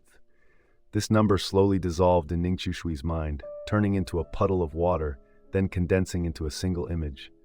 Almost a month now. Looking at it this way, it matches perfectly. He glanced out the classroom window. Hearing no footsteps from the homeroom teacher, he continued asking, one more question. The day Zheng Xiaofeng jumped off the building, was it March 21st? The moment he heard the name Zheng Xiaofeng, the corner of Lu Chun's mouth twitched involuntarily. However, after everything that had happened last night, he seemed to have lost his fear. If today is the 28th, then Zheng Xiaofeng jumped on March 21st. Lu Chun confirmed firmly. Because after that day, the school began experiencing all sorts of strange events, so this period of time was etched in his memory. Do you recognize their handwriting? Faced with Ning Chushui's question, Lu Chun shook his head. I don't recognize it. Neither of their handwriting was distinctive. Besides, I never had any contact with them before. He paused, his expression turning hesitant. But their belongings probably haven't been thrown away yet. They're still in the storage room on the 6th floor. We can definitely find the notebooks they used there. The storage room on the 6th floor. Ning Chushui silently committed this location to memory. His seat was near the window, in the 2nd row. The homeroom teacher didn't immediately check their homework. Instead, he gave them time for self-study. During this period, Ning Chushui occasionally glanced out the window and spotted a strange person. It was someone hiding in the bushes. He was very black as if dipped in ink, or as if burned to charcoal in a raging fire. The other party just stared fixedly at their teaching building, and at exactly what specific spot, Ning Chushui could not tell. At a certain moment, their eyes met. That dark shadow seemed to know Ning Chushui was watching it, so it directly bared its gleaming white teeth at him. Then, it vanished. The moment Ning Chushui blinked, it was gone. Ning Chushui withdrew his gaze. A sense of unease slowly rose in his heart. He had a feeling that something was terribly wrong within this academy, ever since they had stepped inside. Ning Chushui, this is self-study time. Instead of reading, what are you staring at out the window? The homeroom teacher, who had been sitting at the podium, was now standing before Ning Chushui, hands clasped behind his back, questioning him sternly. However, facing the teacher's inquiry, Ning Chushui was not frightened. He simply pointed to the spot outside the window where the dark shadow had just appeared and answered honestly. Teacher, there was a black figure over there just now. It was staring straight this way. Hearing this, the teacher's stern expression suddenly changed. He leaned down, looking in the direction of Ning Chushui's finger. Confirming there was nothing there, he first frowned, then asked, Are you sure there was a black figure there just now? Ning Chushui nodded. Yes. Their eyes met. After a moment, the homeroom teacher seemed to feel Ning Chushui was not lying. He stood up and walked outside. The inspection is postponed for now. Next period is self-study. No loud noises. Do not wander off. If you need the restroom, go quickly and return quickly. After giving his instructions, he hurried away. Murmurs rippled through the classroom. A girl at the front desk turned around. Everyone, stop talking. Keep order. This girl's name was Xie Wan. She was the class monitor. Of course, she was also a ghost guest. The reason she fulfilled her duties so diligently was naturally to avoid attracting trouble. If the homeroom teacher came back and found the class in chaos, she would be the first to be scolded. Thanks to her reminder, the classroom quickly fell silent again, though a few glances occasionally drifted toward Ning Chushui. Several minutes passed. The homeroom teacher still hadn't returned. Lu Chun lowered his voice and asked Ning Chushui, Chushui, is it true? Huh? I mean what you just told the homeroom teacher. Is it true? Ning Chushui nodded. Lu Chun's face turned a little pale, as if he had remembered something unpleasant. What's wrong? No, nothing. Do you have something on your mind? Lu Chun didn't directly answer Ning Shuai's question. Instead, he tore off a small piece of paper, scribbled a few words on it, and handed it to Ning Chushui. It might be a student who escaped from the dark room. You saw him. Be careful. He can find you. Ning Shui read the note's contents. First, he was stunned. Then he saw Lu Chun nod at him seriously. Time ticked by second, minute by minute. A low murmur began to ripple through the classroom. Someone walked toward the door. The class monitor asked where they were going. They said their stomach hurt. They needed the restroom. Shi Juan did not stop them. She only wrote down their names. They were all ghost guests, after all. If the others wanted to go out and find a way to survive, it was practically helping her. As long as they weren't the kind to bite the hand that feeds, helping them now was, in truth, helping herself. After everyone else had filed out of the classroom, Ning Shui also stood up. Your stomach hurts too? Shi Juan asked, her gaze deep and knowing. Ning Shui nodded. Shi Juan let out a long sigh. Go quickly, and come back quickly. He left the classroom. Then he went straight up to the 6th floor. He found that storage room. It was crammed full of clutter, but Ning Shui had a clear target, so the search wasn't too difficult. Before long, he found the backpacks of Feng and Huang Ding. He brushed the dust off them. Ning Shui opened the backpack and casually pulled out a few books. This is Huang Ding's handwriting. After a simple comparison, Ning Shui immediately confirmed it.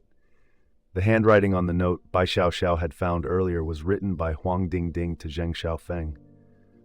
So that means the two of them had made an appointment beforehand? One was locked in the dark room, the other jumped from the building.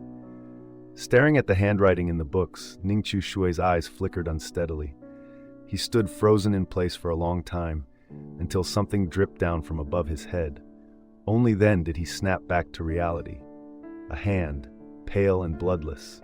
At some point, it had descended from above his head, dangling right in front of his face.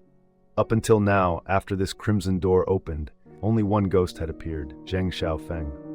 As for those delinquent students locked in the dark room, whether they were ghosts or monsters, there was still no definitive conclusion.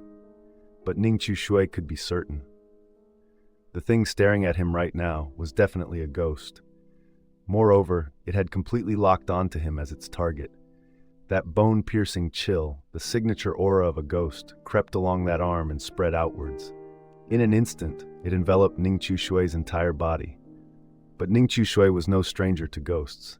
His experience had grown far richer. Before stepping into this storage room, he had already gripped the photo of the lady in black tightly in his hand. If this ghost really made a move on him this time, then the ghost artifact would surely be triggered. He could use that chance to escape from the storage room. Is it Feng? Ning Shui asked calmly. What exactly happened between you and Huang Ding? On March 21st, Huang Ding was locked in the dark room, and you jumped off the building to commit suicide. Did the two of you make a pact beforehand? I found a half-burned piece of paper in your dormitory. It had Huang Ding's handwriting on it. He spoke at length, but the owner of those two arms dangling above his head gave no reply. Those pale, bloodless hands simply swayed in front of the darkness. Swayed. Ning Shui was not impatient. He continued speaking. What do you want? Have you suffered some injustice? Do you need my help? The ghost above his head still did not answer, but it also did not move any closer to Ning Shui. This left him somewhat bewildered. In the past, whenever a ghost appeared, it would either trigger some special event or directly attack them. It had never been like this, appearing and then doing nothing. Could it be that it wanted to attack me, but was blocked by my own ghost artifact? Thinking this, Ning Shui immediately looked up. Within his field of vision, a figure, its entire body twisted, its skull shattered, drenched in blood, was floating in midair. But its dull, lifeless pupils were not looking at Ning Shui. They were staring fixedly out the door. Ning Shui followed its gaze and discovered that at some point, a person was standing outside the door. The person was dressed in a janitor's uniform, a bizarre smile plastered on their face, staring intently at Ning Shui. Which class are you in, student? Isn't this class time right now? Why aren't you studying properly? What are you doing running around? As he spoke, he stepped inside. Ning Shui did not flee, but he did not stand there waiting to die either. The first thing that came to his mind was to conceal the information on his uniform. On the chest of each of their uniforms was a name tag, and on that name tag was recorded their basic information. Ning Chushui felt he could not let the other party obtain this information. At the very least, he could not let the name tag fall into their hands. Otherwise, if the other party took the name tag to report him, he would be in serious trouble. The Academy's student handbook contained a rule that must not be broken. 11. During class hours, students must be present at their assigned seats. Violators will be dealt with severely. This rule was even circled in red ink. Just looking at the 3 words, "dealt with severely" at the end, was enough to know how serious the consequences would be. Normally, during class time, one was only allowed to go to the restroom with the homeroom teacher's permission. If caught appearing anywhere else, Ning Chushui watched the janitor approaching, his heart sinking into an abyss. With one hand, he gripped his name tag tightly. With the other, he clutched the photo of the lady in black, ready to strike at the janitor at any moment.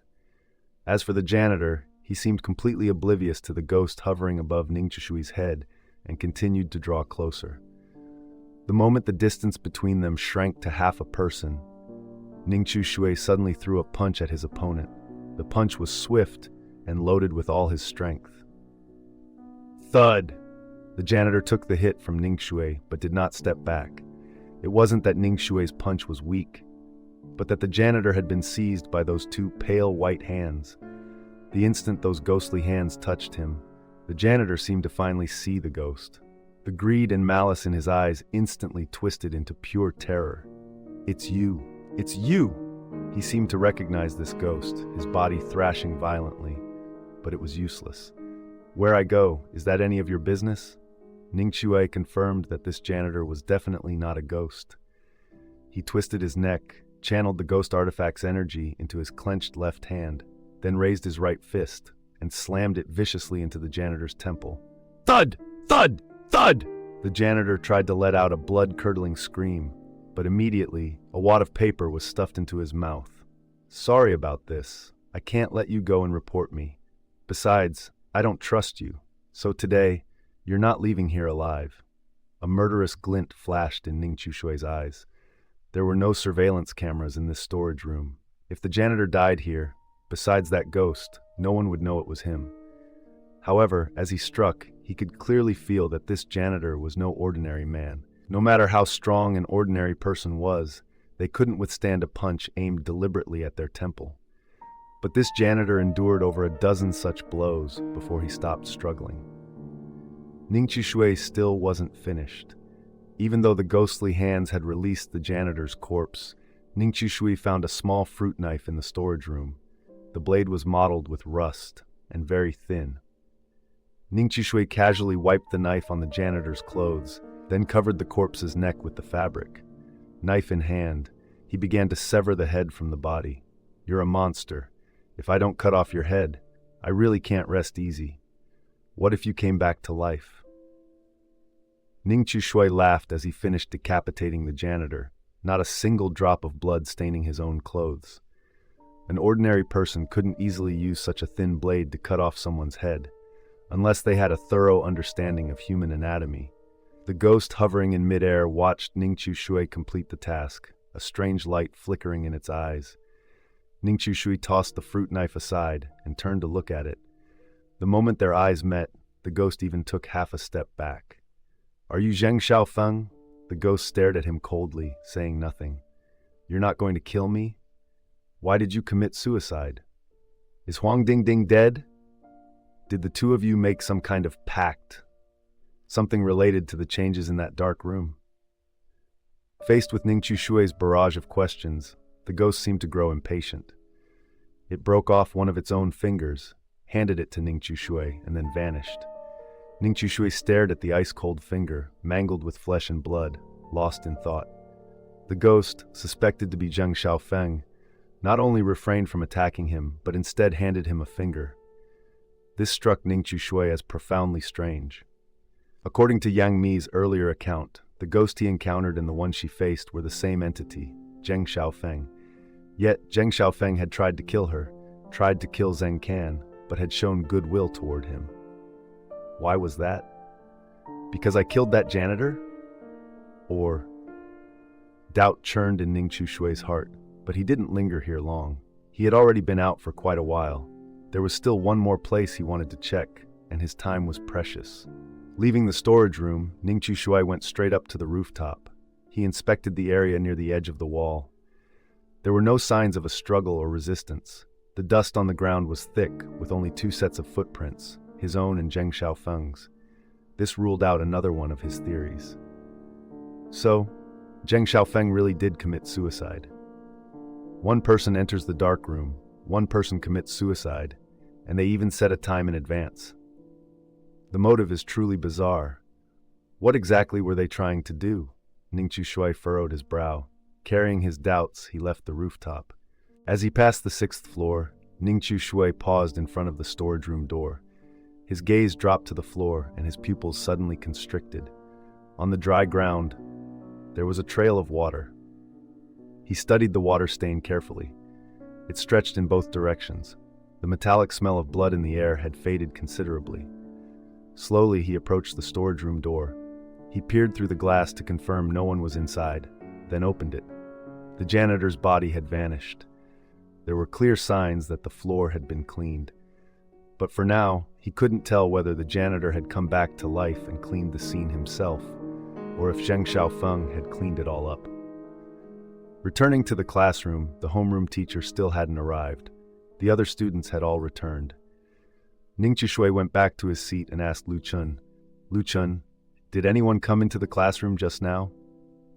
Lu Chun glanced at the classroom door and shook his head. "No. Hey, where did you go? You were gone for so long." Ning Shui took the name tag out of his pocket and reattached it to his uniform. He smiled, went to the bathroom. "Come on, the bathroom takes that long?" "Constipated." "Oh, if you're constipated, you can poke it with a pen." "Poke it with a pen? Who taught you that?" "My mom used to say that to my dad." "Is your dad still alive?" "He's dead." Thump, thump, thump. Footsteps echoed from the doorway. The two of them stopped their meaningless chatter. It was the homeroom teacher. He hurried into the classroom. First, he swept his gaze across the students, confirming no one was missing, then stepped up to the podium. "Have you finished reviewing?" "Don't say I didn't give you a chance. This time, anyone who doesn't pass." The homeroom teacher's tone carried a clear threat. The students in the classroom all stiffened their expressions. After speaking, the homeroom teacher vigorously wiped his hands on his clothes, then carefully checked if anything was still stuck to them before starting to hand out the test papers. This small gesture from the teacher made Ning Chushui pause for a moment. Before handing out the tests, he wiped his hands. Was there something dirty on them? He couldn't see anything, so it must have been water on his hands. Connecting this to what they had just encountered on the 6th floor, a bizarre speculation flashed through Ning Chushui's mind. That janitor's corpse. Could the homeroom teacher have been the one to deal with it? This thought flickered and vanished, because the teacher had no motive to do such a thing, and he shouldn't have been there at all.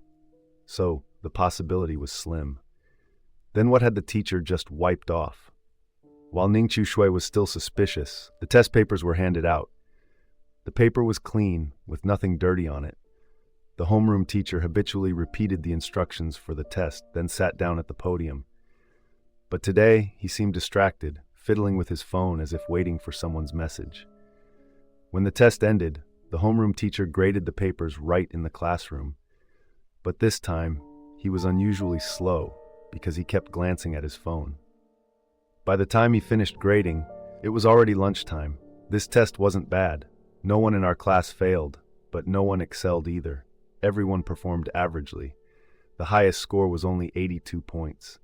I hope you all continue to study hard and adjust your mindset to achieve better results. It's almost lunchtime. I'll let you out a bit early today.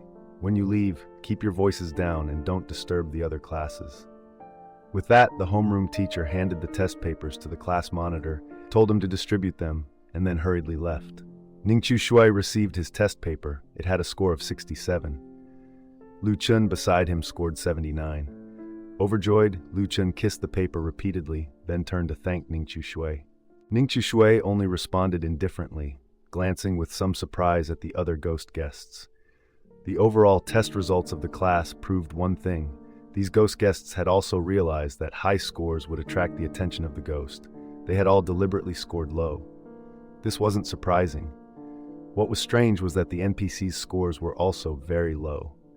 Ning Chu Shui's 67 points didn't even put him in the bottom 10 of the class. Except for Lu Chun, most NPCs scored below 75. Was it the mysterious power of the Crimson Door? He wondered. The player with the highest score will inevitably become the top scorer in the class. If that's the case, isn't it a dead end? Ning Chu Shui immediately grasped the severity of the situation. Today was only the second day. If nothing unexpected happened, there would be 2 to 3 more tests on the 3rd, 4th, and 5th days. And the ghost guests realized that whoever scored the highest would be killed by the ghost, so they would do everything in their power to keep their scores low, as close to the passing mark of 60 as possible. But scores were something no one could fully control.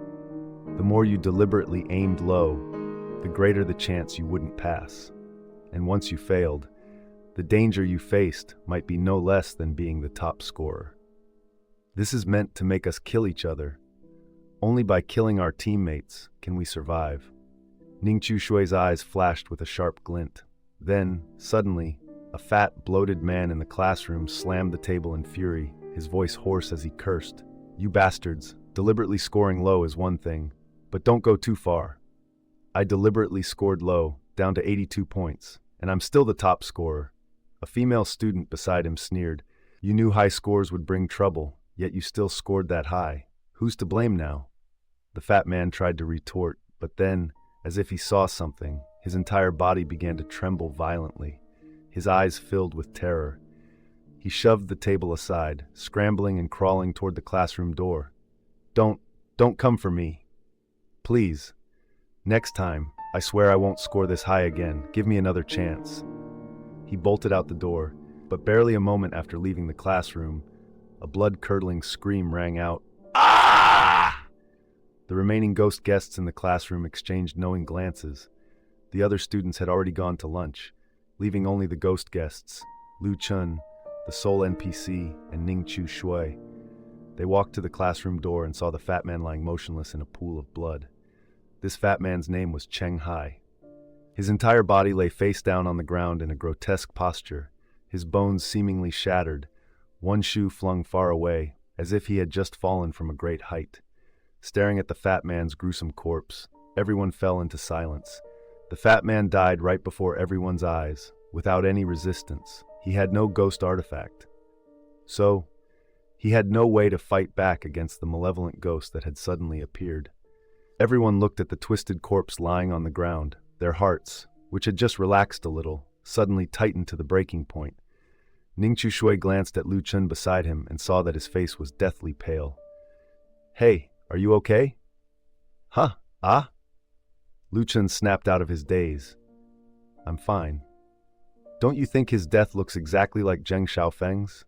Ning Chu Shui didn't avoid the topic. She said it directly. After hearing this, Lu Chun's face turned ashen. Then, he nodded silently.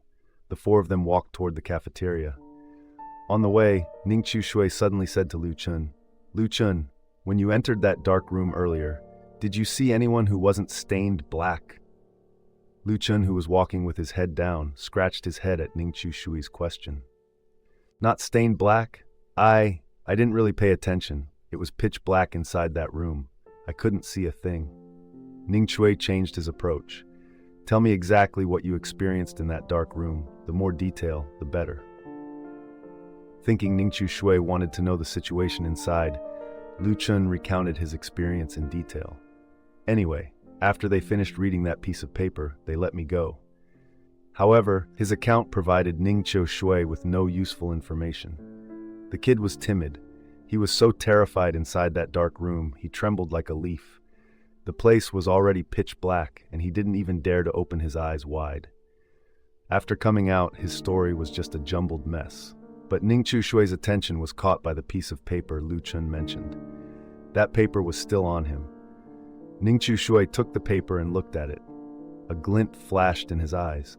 Bai Xiao, walking beside him, asked, "Are you planning to go into that dark room and take a look?" Ning Shui and Bai Xiao exchanged a glance. It seemed she had already guessed his thoughts. If I can get the paper the homeroom teacher gave, then it's worth a try. Yang Mi covered her face. "Brother Chu Shui, have you lost your mind?" Lu Chun was incredibly lucky to get the homeroom teacher's paper. Who knows if the homeroom teacher will want to protect you the next time you go into that dark room?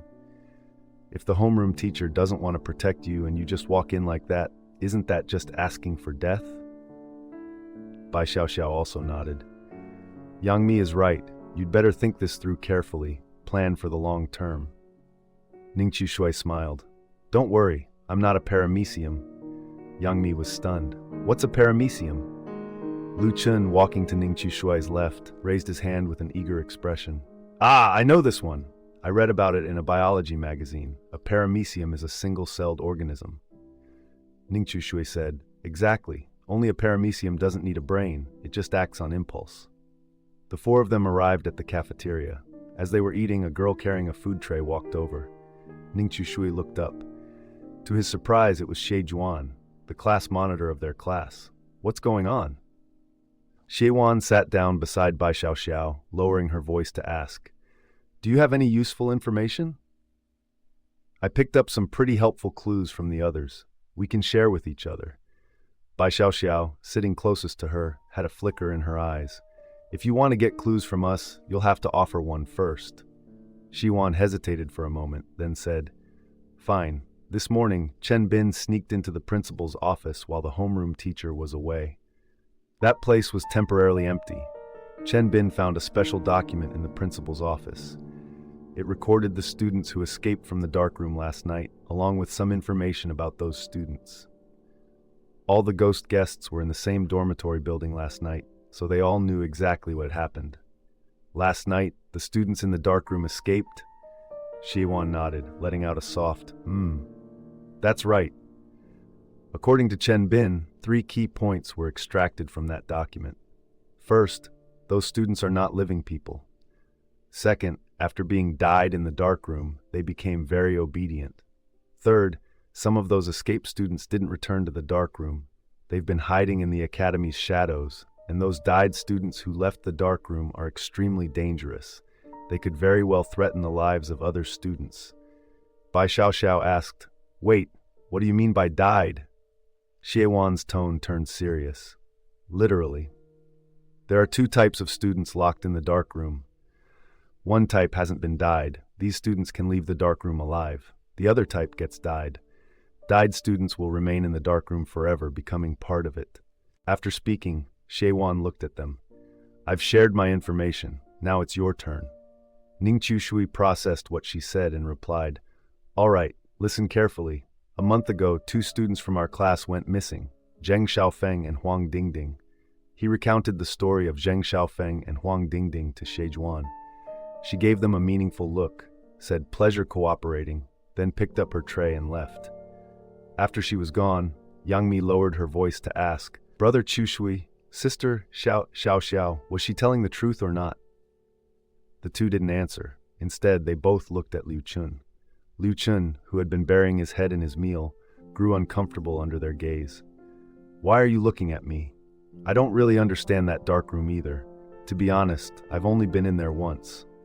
But the students in that darkroom really didn't seem like living people. Back then, one of them took my paper and I touched its hand." As he recalled that moment, Liu Chun couldn't help but shudder. Yang Mi immediately leaned in close.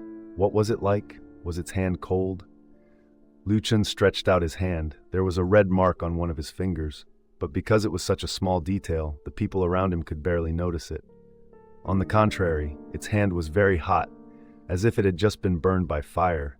I only touched it for a moment and my hand got scalded. The 3 of them all stared at his hand. Burned, stained, could it be?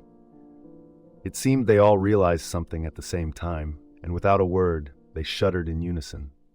Was this academy's darkroom really just a darkroom? It sounded more like a crematorium. Was this darkroom meant to punish disobedient children, or to incinerate them like trash? The The so-called dark room of the academy was, in essence, a cremation furnace used to dispose of disobedient students. Just thinking about this place sent chills down the spines of the three.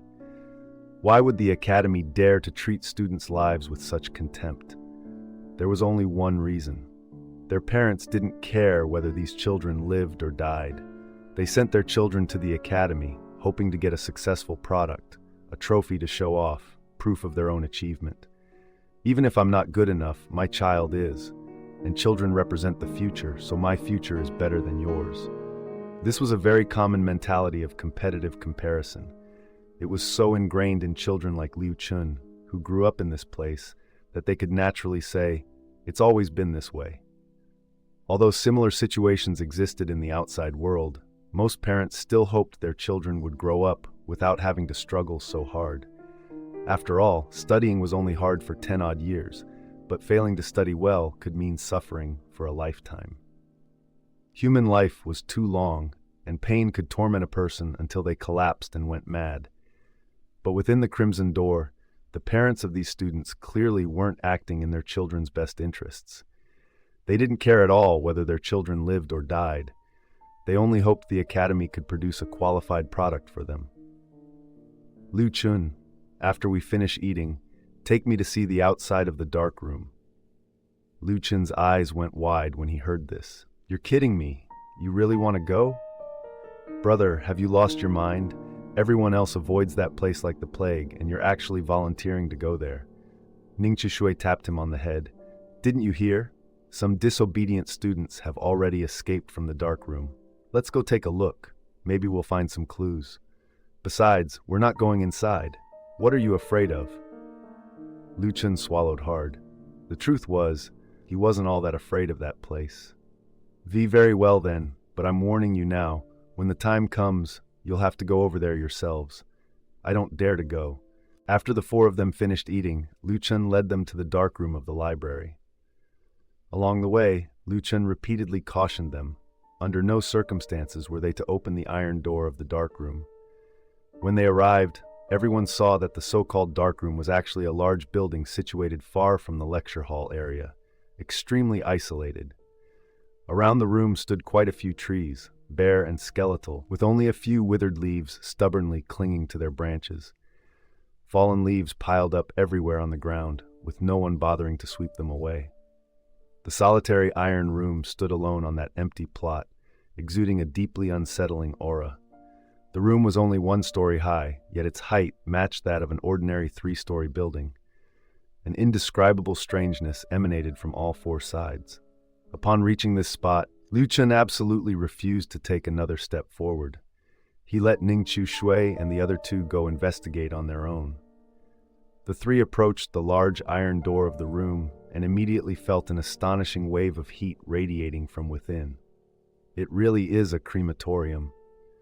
Bai Xiaoxiao instinctively covered her mouth, her eyes filled with sheer terror. She knew the library treated its students terribly, but she never imagined the library would actually regard disobedient students as trash and incinerate them. Hypothesis and witnessing with one's own eyes were entirely different things. Before, it had only been speculation and extreme fear. But now, it was a direct psychological shock. Ning Chishui finally understood why the people in the darkroom had turned black. Those students weren't died at all. They had clearly been burned to ashes. Is the principal of this library insane? Just because a student fails an exam, they get thrown straight into the darkroom to be burned. Yangmi felt her legs go weak. She couldn't imagine how utterly hopeless she would feel if she were a student in this library. Extremes beget reversal. They've committed too many atrocities. Now the retribution is beginning. Gazing at the darkroom before him, Ning Chishui vaguely grasped something. Huang Dingding, Zheng Feng, the darkroom. Wait! A glint flashed in Ning Chishui's eyes. He recalled that back in the dining hall, Xie had told them the died students in the darkroom were very obedient. If the students were obedient, they wouldn't casually open the darkroom door to escape. Instead, they would continue to serve as the library's blades, helping it torment and murder innocent children. But the current situation was that more than one student had already escaped from the library's darkroom. The students burned to death have turned into vengeful spirits, obstructing the library's restraints and carrying out the strict orders within the dark room. This is the rule, and it's not easily broken. To break the rule, one must first not be bound by it. The students who died inside cannot open the door, only the living can. Which means Huang Dingding didn't die in the dark room. At this thought, Ning Chushui's heart suddenly pounded violently. What exactly do Huang Dingding and Zheng Xiaofeng want to do? The question he had been trying to suppress surfaced once more. Bang, bang, bang, bang! Just as Ning Chushui was lost in thought, a violent pounding suddenly erupted from inside the iron door. The sound came from the door itself, as if something behind it was trying to get out. The banging grew faster, more urgent. The three of them realized something was wrong. Yang Mi even wanted to flee immediately. Brother Chushui, this place is too dangerous. Let's run. We don't even have the homeroom teacher's permission slip. If that thing inside catches us, we're dead for sure. Ning Chushui signaled Bai Xiao to pull Yang Mi back. The frantic pounding continued. Ning Chushui stared at that iron door, a sense of absurdity rising in his heart. That thing inside can get out. Why would it knock on the door? What's the purpose? Normally, when a ghost knocks on a door, it stands outside and knocks inward, because it knows there are people inside and wants them to open the door. But this kind of knocking from the inside out was bizarre, because usually no one would be near this iron room. So who was the ghost inside knocking for? Did it know someone was outside? Suddenly, a flash of insight struck Ning Chushui. Who? He shouted toward the iron door ahead. The moment he spoke, the pounding from inside the iron door stopped. Silence, like a tomb. So that thing inside was knocking to see if anyone was outside, or to check if any school teachers were nearby. If it knew no one was out here, maybe this door would be broken open again, and more disobedient students would escape. Cold sweat trickled down Ning Chushui's back. The dead students locked in this room clearly couldn't open the iron door. The only one who could open it was Huang Dingding. However, there was one thing Ning Chushui didn't understand. The temperature in this room must be extremely high. How could Huang Dingding survive inside? The three of them discovered that the academy's dark room was actually a crematorium, and Huang Dingding, who was supposedly still alive, was the one responsible for opening the furnace door. But the temperature in the dark room was scorching. No ordinary person could survive. After the inside of the dark room fell silent again, Ning Chushui circled around to observe. Aside from a chimney, this dark room had only a single door leading outside. The chimney continuously belched black smoke. The students inside definitely couldn't get out that way. Otherwise, they wouldn't have been knocking just now to probe if anyone was outside. The withered trees surrounding the area bore marks of being chopped down. Could it be that when they built this dark room, they intended to use it to burn students alive? This dark room has no other exit, and the temperature in every corner is extremely high. Climbing upward would only lead to a cauldron of boiling oil and a steaming cage. Even if you used heat shields to block it, survival would be impossible. The only way is to hide underground. But hiding underground is also useless. She still has to come out to open the door. With the temperature in this room, even without smoke, less than half a minute would be enough to kill a person. Ning Chushui stared at the iron cage before him, his mind racing with possibilities of Huang Dingding's survival inside. There's no way she could use an ordinary method. She couldn't possibly survive. The temperature inside the dark room wasn't entirely caused by fire, but also by the resentment of the students who were burned to death inside. Their bodies carried a deadly heat around them. Who knows how many students had died in this dark room? Inside, it was nothing less than a scorching hell on earth, formed from the resentment of vengeful spirits. Ning Chushui couldn't help but think of Liu Chun. He glanced at Liu Chun, a broken clue in his mind suddenly connected. Liu Chun managed to survive and escape the dark room. That means the paper Liu Chun received very likely possessed a special power. Could it be? Ning Chu suddenly remembered a detail that was very easy to overlook. It was that Liu Chun had once told him. Huang Dingding had been called in for private talks by the homeroom teacher several times because of her declining grades. Did Huang Dingding also receive a paper just like Liu Chun? The moment this thought appeared in Ning Shui's mind, everything began to grow interesting. Like Liu Chun, Huang Dingding had been locked in the dark room for poor grades. But unlike Liu Chun, everything Huang Dingding did could have been planned by her in advance.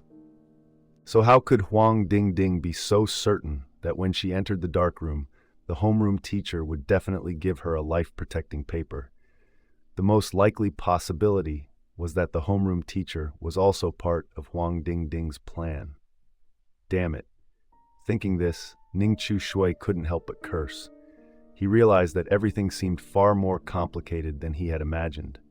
The homeroom teacher was a staff member of the academy and should have been on the academy's side, but things didn't seem to be as they appeared. However, up to this moment, they still didn't know what the homeroom teacher Huang Dingding and Zheng Xiaofeng ultimately wanted to do. Could it be to release all the evil spirits imprisoned in that dark room? The knocking sound came from the dark room once again, but this time, Ning Shui did not respond. He directly led the two people and ran toward the teaching building. After they left, the knocking from within the room continued for about 3 more minutes, until at some point it abruptly stopped. The iron door let out a piercing screech of friction. The rusted door slowly creaked open, revealing a pale, soft hand, one that bore no signs of burns whatsoever. Once the door was fully open, a bizarre, pitch-black face suddenly appeared. It stared fixedly toward the teaching building, its eyes brimming with venomous resentment. Ning Shui and the 2 girls returned to the classroom. Most of the students had already begun their lunch break or continued reading. A few of the ghost guests were still wandering the school grounds. It seemed they had discovered some clues and had yet to return. By the time afternoon class rolled around, the homeroom teacher was rarely late. The classroom remained quiet. Ning Shui glanced at Liu Chun and asked, "Has this homeroom teacher ever been late before?" Liu Chun shook her head. "Ever since Teacher Zuo replaced Teacher Tong to teach our class, I've never seen him late. This is the first time." Ning Shui furrowed her brow. She was about to ask something else when she saw someone step in through the classroom door. At the sight of this person, all the ghost guests froze, because this was someone who should have died long ago, Zheng Can. That day, for daring to talk back to the teacher, he had been locked in the dark room by the homeroom teacher, Zuo, and he definitely had no protective paper. Zheng Can returned to his seat with a blank expression, then lowered his head to read. Yang Mi and Bai Xiaoxiao were both sitting fairly close to him. Seeing no sign of the homeroom teacher outside the door, Yang Mi signaled to Bai Xiaoxiao, mouthing the words, "Sister Xiaoxiao, what's going on?" Bai Xiaoxiao shook her head, signaling that she didn't know either, while also warning her to be careful. The Zheng Can before them was clearly different from before. The old Zheng Can was arrogant and domineering. Anyone who looked at him found him insufferable, but now he had become eerily silent. Moreover, Yang Mi, sitting quite close to him, felt that when she studied his face up close, he seemed to be smiling. A stiff, bone-chilling smile. No one knew if he was still human or not. So the ghost guests wisely kept their silence, maintaining a certain distance from him. About 5 minutes later, the homeroom teacher returned, but his complexion wasn't good. He looked much paler than before, and one hand was still tucked into his pants pocket. A man putting his hand in his pocket was a very ordinary gesture, but the homeroom teacher didn't have this habit. "Injured, huh?" A conflict broke out. With whom? With that black figure that escaped from the dark room. The student in the dark room is definitely on the same side as Huang Dingding. The homeroom teacher is also a link in Huang Dingding's plan. But looking at his current state, could it be that he's not one of Huang Dingding's people, but was merely used by her? Ning Shui observed the homeroom teacher on the podium intently, one hand stroking her chin. Everyone who should have returned to the classroom had now returned. Even someone who should not have returned had appeared. As was his habit, the homeroom teacher first swept his gaze across the classroom to count the students. When his eyes landed on Zheng Can, he clearly froze for a moment, but then quickly looked away. "This afternoon, review physics on your own. There will be a test tomorrow morning. If there's anything you don't understand, come up and ask me. After saying this, the homeroom teacher sat down at the podium, lowered his head, and began scrolling through his phone. The afternoon passed quickly. Ning Chu Shui pretended to ask a question just to go up and observe the homeroom teacher once more. He was indeed injured. The pocket on his dominant side where he kept his hand tucked in still faintly showed blood seeping through. Even though the pants were dark-colored, Ning Chu Shui could easily spot it. Time slipped by in the heavy atmosphere. When class ended, the homeroom teacher stood up and left as usual. Except today, as he reached the door, he paused for a moment. He turned back and, in a very serious tone, warned everyone, something unexpected might happen at the academy tonight. If any of you encounter danger, go knock on the dormitory manager's door immediately. I've already informed him in advance. With that, he hurried away while the students in the classroom were still stunned. They exchanged glances, their faces full of confusion, and a buzz of discussion erupted. But soon enough, they huddled together and headed toward the cafeteria. Food came first. In an instant, the classroom was left with only a group of ghost guests, eerily empty. Yet, even though the homeroom teacher had left, the atmosphere in the room remained bitterly cold. The reason was that Zheng Can was still sitting in his seat. Many eyes secretly watched him. Zheng Can, however, seemed completely oblivious to everyone's stares. He just stared out the window, watching the students jostle their way toward the cafeteria. The corner of his mouth still held that strange, unsettling smile. At that moment, a male student sitting 2 seats diagonally behind Zheng Can stood up. Carefully, he approached him and probed, "Hey Zheng Can, are you okay?" This man was named Xiao Shuai, Zheng Can's roommate. Zheng Can's death had already been bad enough for him. He had to bear the trouble alone. But now, something even worse had happened. His dead roommate had become a threat. Xiao Shuai figured it was better to take advantage of the crowd and quickly figure out the situation now, rather than wait until nightfall when he'd have to face Zheng Can alone. At least this way, he'd have some psychological preparation. If things really went south, he could contact the dormitory manager in advance and see if he could help. Called out by Xiao Shuai, Zheng Can showed no reaction. He just kept staring outside, his entire body exuding an eerie, gloomy aura. Xiao Shuai's scalp tingled at the thought of sharing a room with someone like that tonight. So he called out again, louder this time. "Hey Zheng Can, I'm calling you. Can't you hear me?" This time, Zheng Can seemed to finally realize Xiao Shuai was addressing him. He turned his head, stiff and slow, to look in Xiao Shuai's direction. When Xiao Shuai saw Zheng Can's face, even though he had mentally prepared himself, he still couldn't help but take half a step back. Although Zheng Can's appearance hadn't changed at all, the moment their eyes met, a powerful premonition surged in Xiao Shuai's heart. The person before him was no longer among the living. Could it be Zheng Can had already turned into a ghost? Impossible, he muttered under his breath. After the Crimson Door, unless a guest was clearly killed by their own kind, even if they truly became a malevolent spirit, they absolutely could not affect the other guests. "What did you just say?" Zheng Can spoke, his voice exactly the same as before. Only now, there was a bone-piercing chill in his tone. Xiao Shuai felt his hands and feet turn ice-cold. But then he remembered there were still so many guests in the classroom, and he mustered his courage again. "I asked if you're okay. Did you run into anything terrifying in that dark room?" Hearing this, Zheng Can lowered his head. Something terrifying. His voice was stiff and distant, as if he were recalling something. After a long pause, he broke into a bright smile, flawless and pure white. "No, the dark room was very warm. There are no teachers there, no exams." For some reason, hearing those words sent a shiver down Xiao Shuai's spine. "I'm going to eat now. Are you all coming?" Zheng Can slowly turned his head, sweeping his gaze across everyone, finally stopping on Ning Chu Shui. No one answered him, except for Ning Chu Shui. "Perfect timing. I'm hungry too. Let's go together." Hearing Ning Chu Shui say that, everyone in the class was stunned. No way. Is this guy insane? Any normal person could tell something was wrong with Zheng Can. Avoiding him would be the smart move, but he's actually walking toward him? Ning Chu Shui exchanged a glance with Bai Xiaoxiao and Yang Mi, then followed Zheng Can out of the classroom alone. After they left, Lu Chun crept over to the 2 girls and whispered, "Should we follow them?" Both girls looked at him in surprise. You noticed something was off too? Lu Chen scratched his head. Off? No. I'm just hungry. Is that considered off? Hearing that, Bai Xiaoxiao and Yang Mi rolled their eyes in unison. All right then, they had clearly overestimated him.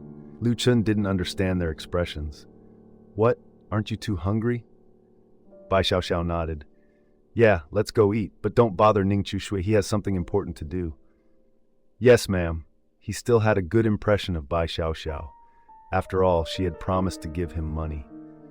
In the cafeteria, Ning Chushui grabbed his food and sat down in a corner with Zheng Can.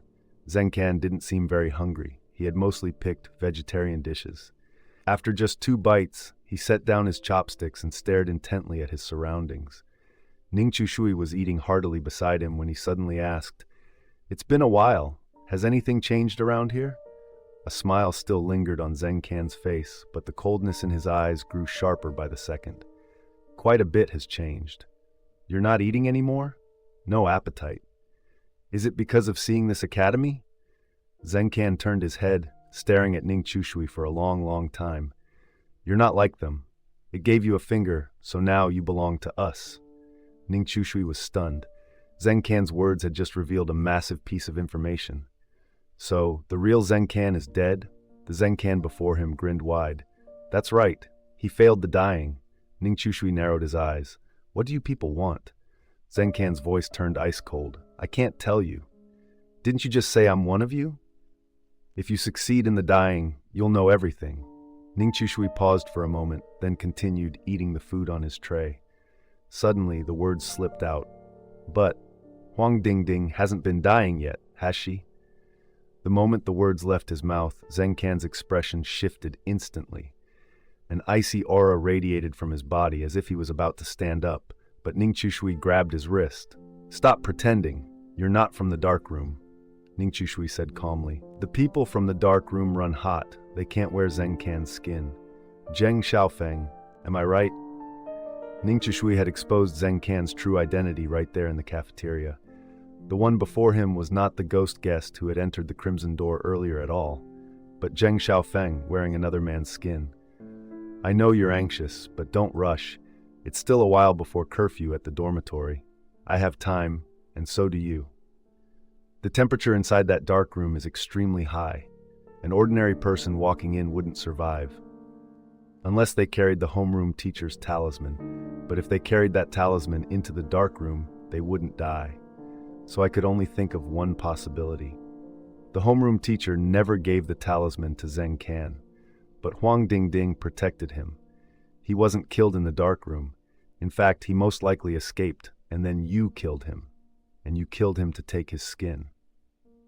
After all, when Zheng Can ranked first in the exam, you could have already made your move against him. As long as the results of the second test haven't been announced, he would always be in a state of being hunted by you. There might have been something on him that gave you trouble, but that thing couldn't protect him forever. What I'm curious about is, what did you and Huang Dingding do to convince the homeroom teacher, Zuo, to join your plan?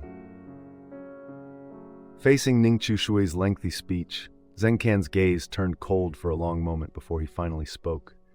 Why did you kill that janitor? Ning Chushui replied, If he didn't die, I would.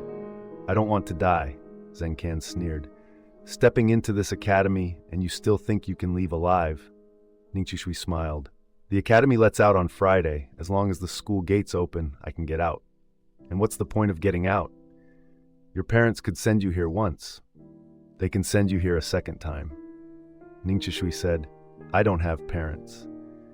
Hearing this, Zheng Can stared at Ning Chushui for a moment, then suddenly uttered the exact same words as Lu Chun. I envy you. Then, why did you come here? Before I came here, I thought this place was meant to teach people. I never expected it to be a place that devours them. If that's the case, then just leave on Friday. Stop investigating Huang Dingding. Ning Chushui shook his head. I have to uncover the truth. Only then can I survive until the academy lets out on Friday. Zheng Can's tone was laced with extreme disgust. Look at the outside world. Even if you leave this academy, you're only stepping into a larger one. Where can you run to? Ning Chushui replied, If I told you I could escape, would you envy me? Zheng Can said curtly, Yes. Ning Chushui smiled. You definitely can't escape anymore. But Huang Dingding is still alive. Maybe she can? Are you threatening me? Do you think I can threaten you? Faced with Ning Chushui's counter-question, he fell silent. He had to admit, Huang Dingding was indeed a very important person to Zheng Xiaofeng. After she was mentioned, Zheng Xiaofeng actually began to think seriously. Ning Chushui looked at him, a strange feeling suddenly rising in his heart. I've encountered many ghosts before. You're not like them. I'm very curious. Why do you still retain your human consciousness after death? Hearing Ning Chushui's question, Zenkin lifted his head, a flicker of surprise mingling with the coldness in his eyes. You've encountered many ghosts.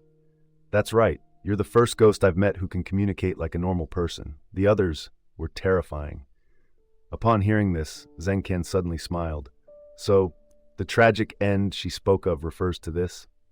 But this price isn't entirely unacceptable. To tell you the truth, ever since I became a ghost, my consciousness has been drained day by day, and the speed is accelerating.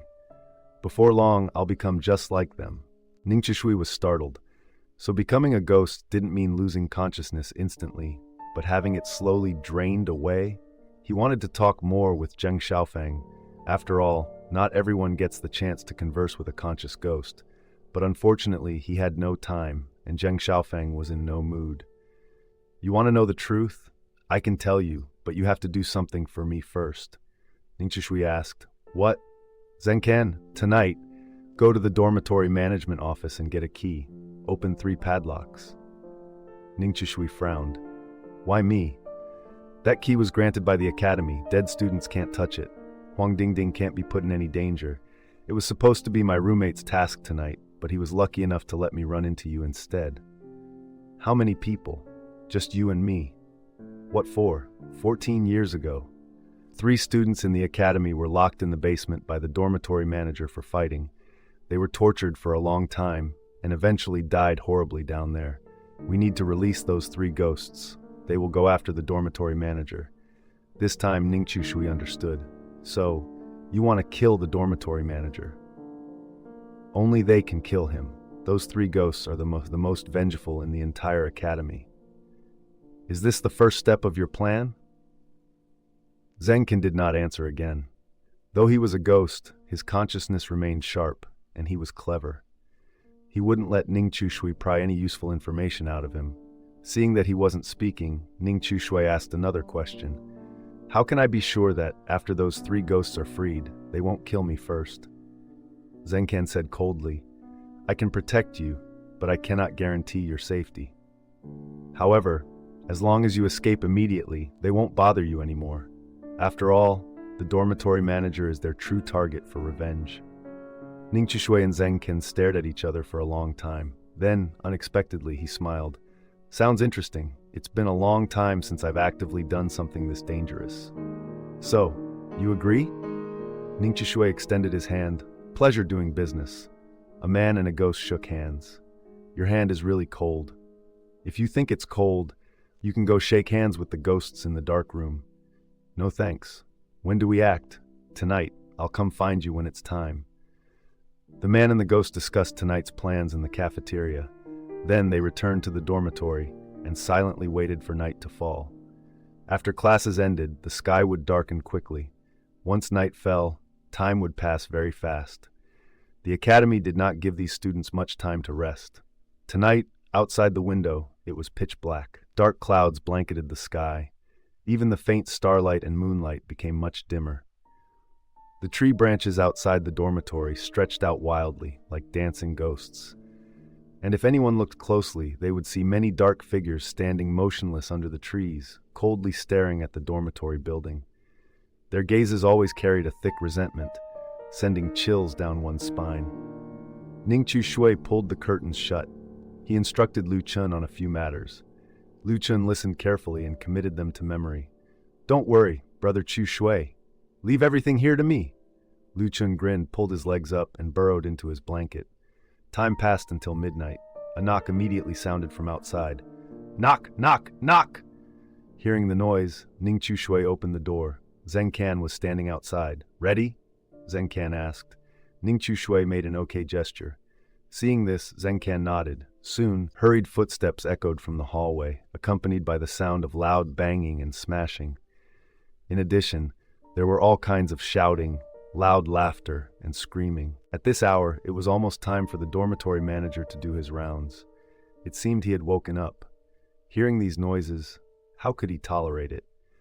With a frantic push of a door, heavy and terrifying footsteps suddenly rang out. Thump! Thump! Thump! The moment these footsteps appeared, loud, jeering laughter erupted from the hallway. Hey! Let's see. It's so late. Which little brat isn't asleep yet? At first, there was only one such voice. Then it turned into 3 or 4. Finally, it sounded like many people were screaming together.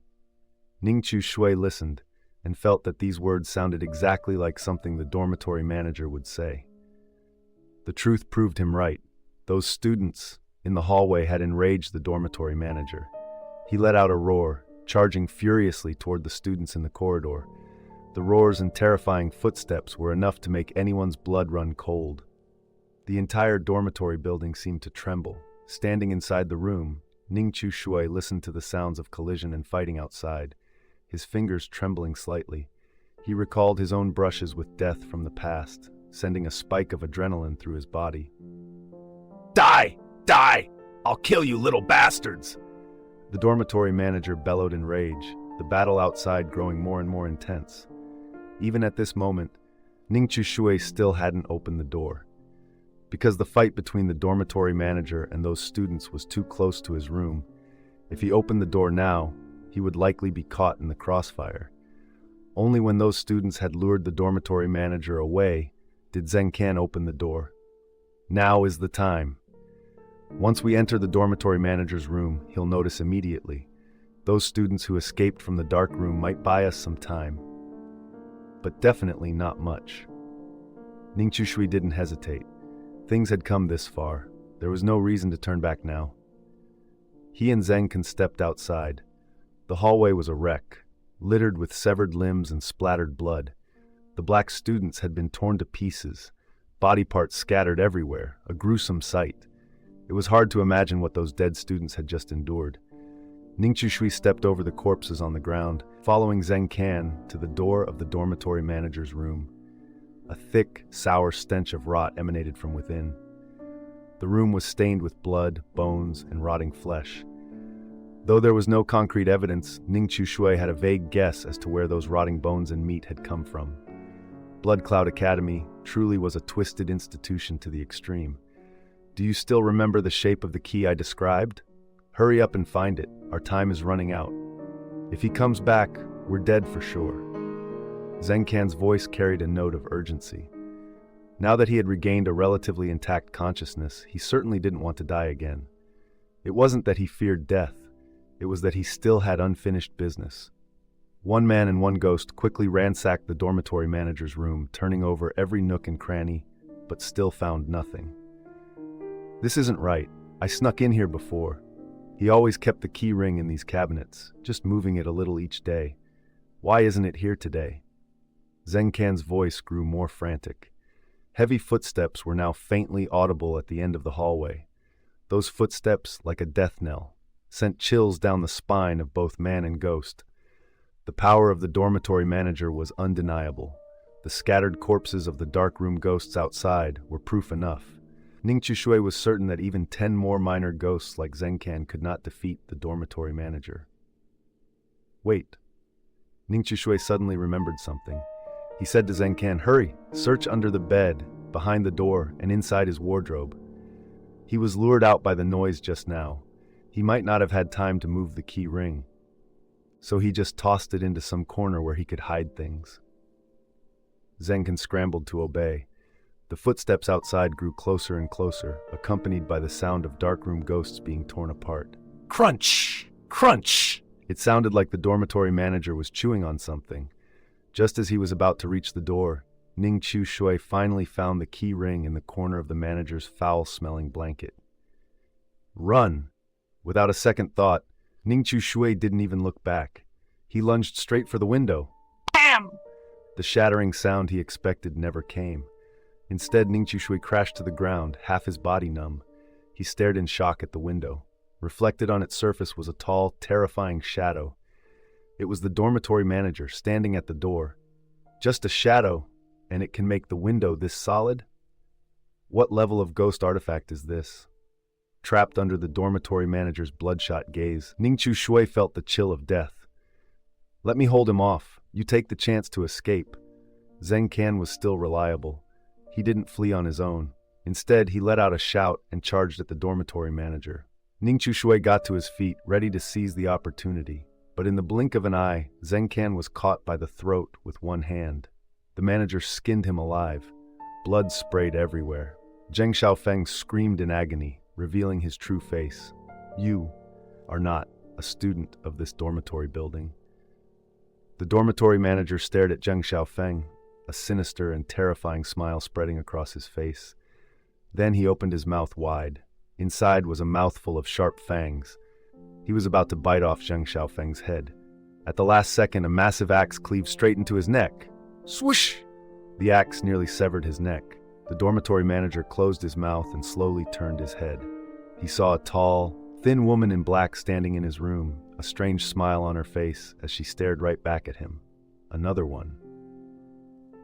The dormitory manager showed no fear. Instead, he grew even more excited.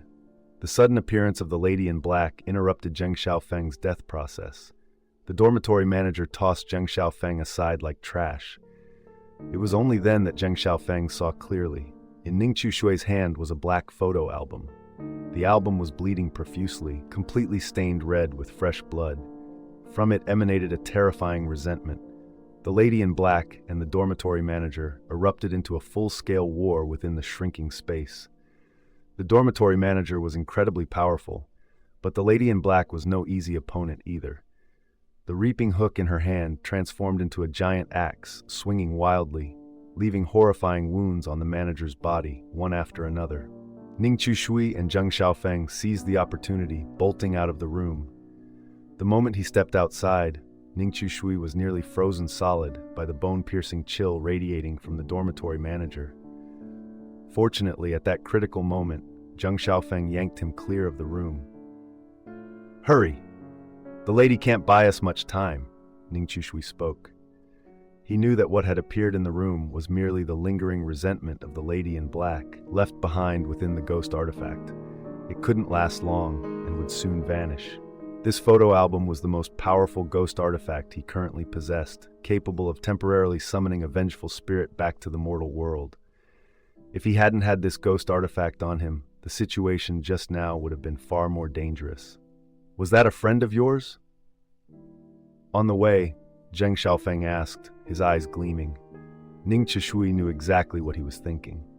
Don't get any ideas. I have no ability to control it. I just received a gift from it once. It can help me out in a critical moment. Hearing this, Zheng Xiaofeng let out a disappointed sigh. He had witnessed the lady in black's power. If they had such a formidable existence helping them, the chances of their plan succeeding would be much higher. One man and one ghost quickly ran to a locked storage room at the far eastern end of the dormitory's first floor. The lock was a black iron block, its surface worn smooth and shiny. Ningqiu Shui pulled out a keyring, fumbled for a moment, inserted the key into the lock, turned it twice, and the door swung open. Hurry!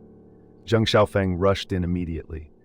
His body was still stained with nearly half of Zheng Can's human skin, covered in blood and gore, looking utterly grotesque. But Ningqiu Shui didn't hesitate, following close behind. Zheng Xiaofeng lifted a wool blanket that had been carelessly thrown over a hidden corner of the room, revealing a steel trapdoor. It, too, had a lock on it. Ningqiu Shui continued to bend down, fiddling with the keys.